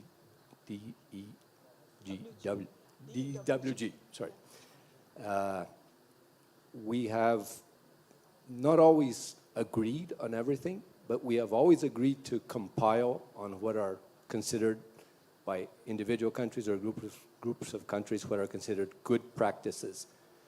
And this is a very good repository. And At times, we have been able to agree and include in our ministerial declarations topics on which we agree. And I think this one of sustainability has a large potential to be a basis for agreement. And in the meantime, we each try to provide good practices as to what are contributions. Thank you. Thank you. 60 seconds. You had done 45, by the way. Mr. Seko, your 1 minute. I think I have 3 points. I think G20, if they all make a collective impact on sustainability, it can have a global impact. And it is not one country's issue, it is a global issue. So I would go with best practice sharing, because why should we cook these things all in different places? So if you have cracked something, why don't we share openly and people can know about it? My second is common policy, because sometimes certain aspects of the policies are in government's intention but not happened. So can we create a common policy framework which are uniform across G20 so that this can happen? Once we have these two, then we unleash a scale. Because sometimes some things, for example, RE energy becoming economically viable is sometimes a matter of scale. So if we can create a common scale of G20 and have common policies and share best practice, I think we can make impact much more than actually doing it in our own respective countries and not learning from what's going on there. Thank you. And Preetham, since you have the multilateral point of view on this. Sure. You know, at the ITU and at the UN, we are used to dealing with 193 countries.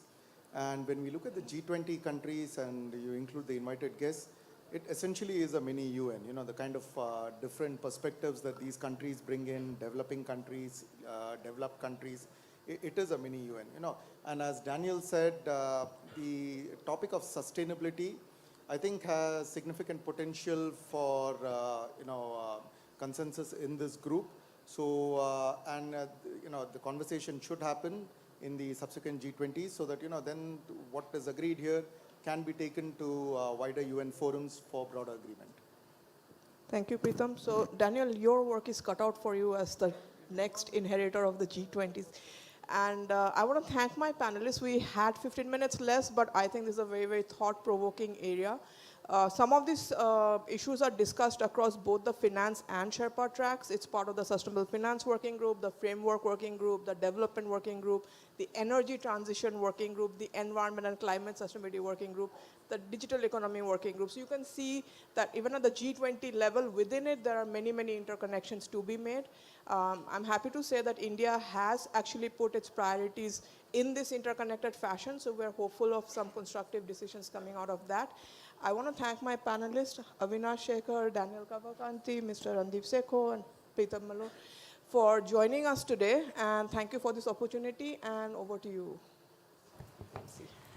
Thank you. I must say, Ms. Shua, that was wonderful moderation by you. May I request a huge round of applause from all of you.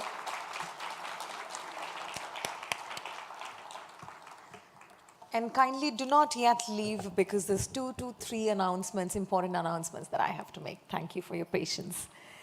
Yes, and for this wonderful session 3, I request our moderator to present the mementos to the following panelists. Firstly, the memento to be presented for Mr. Avinash Shekhar.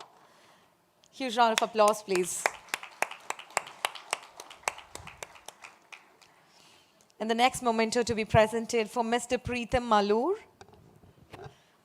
Thank you very much, sir. And may I request the next memento to be presented to Mr. Daniel Brando.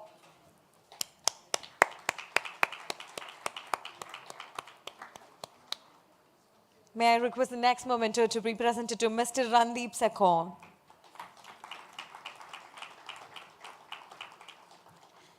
And finally, I'd like to call upon Mr. Vivek Narayan, Deputy Director General, Data Services DOT, to felicitate Ms. Shua for being such a wonderful moderator.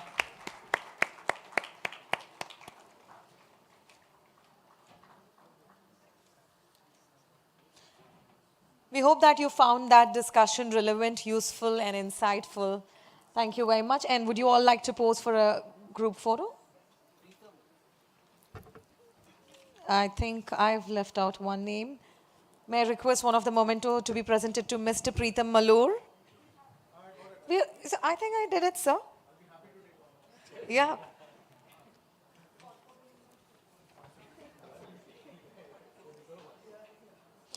I got a mini heartache that I forgot one panelist, but I didn't.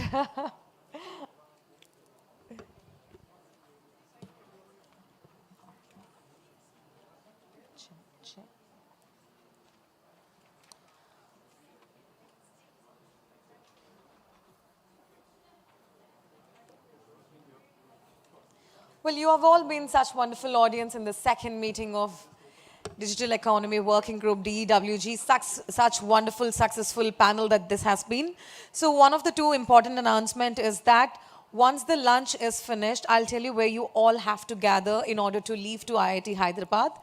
The bus for IIT Hyderabad will depart from Taj Krishna at 2:30 p.m. sharp, and probably you'll get the point of information later. The G20 delegates, speakers, moderators, and joint secretary and above-level government officers may kindly proceed for lunch at Sapphire on this floor. For the rest of the participants, lunch is being served in the pre-function area. Well, may I request to present this mic? Yes, sir.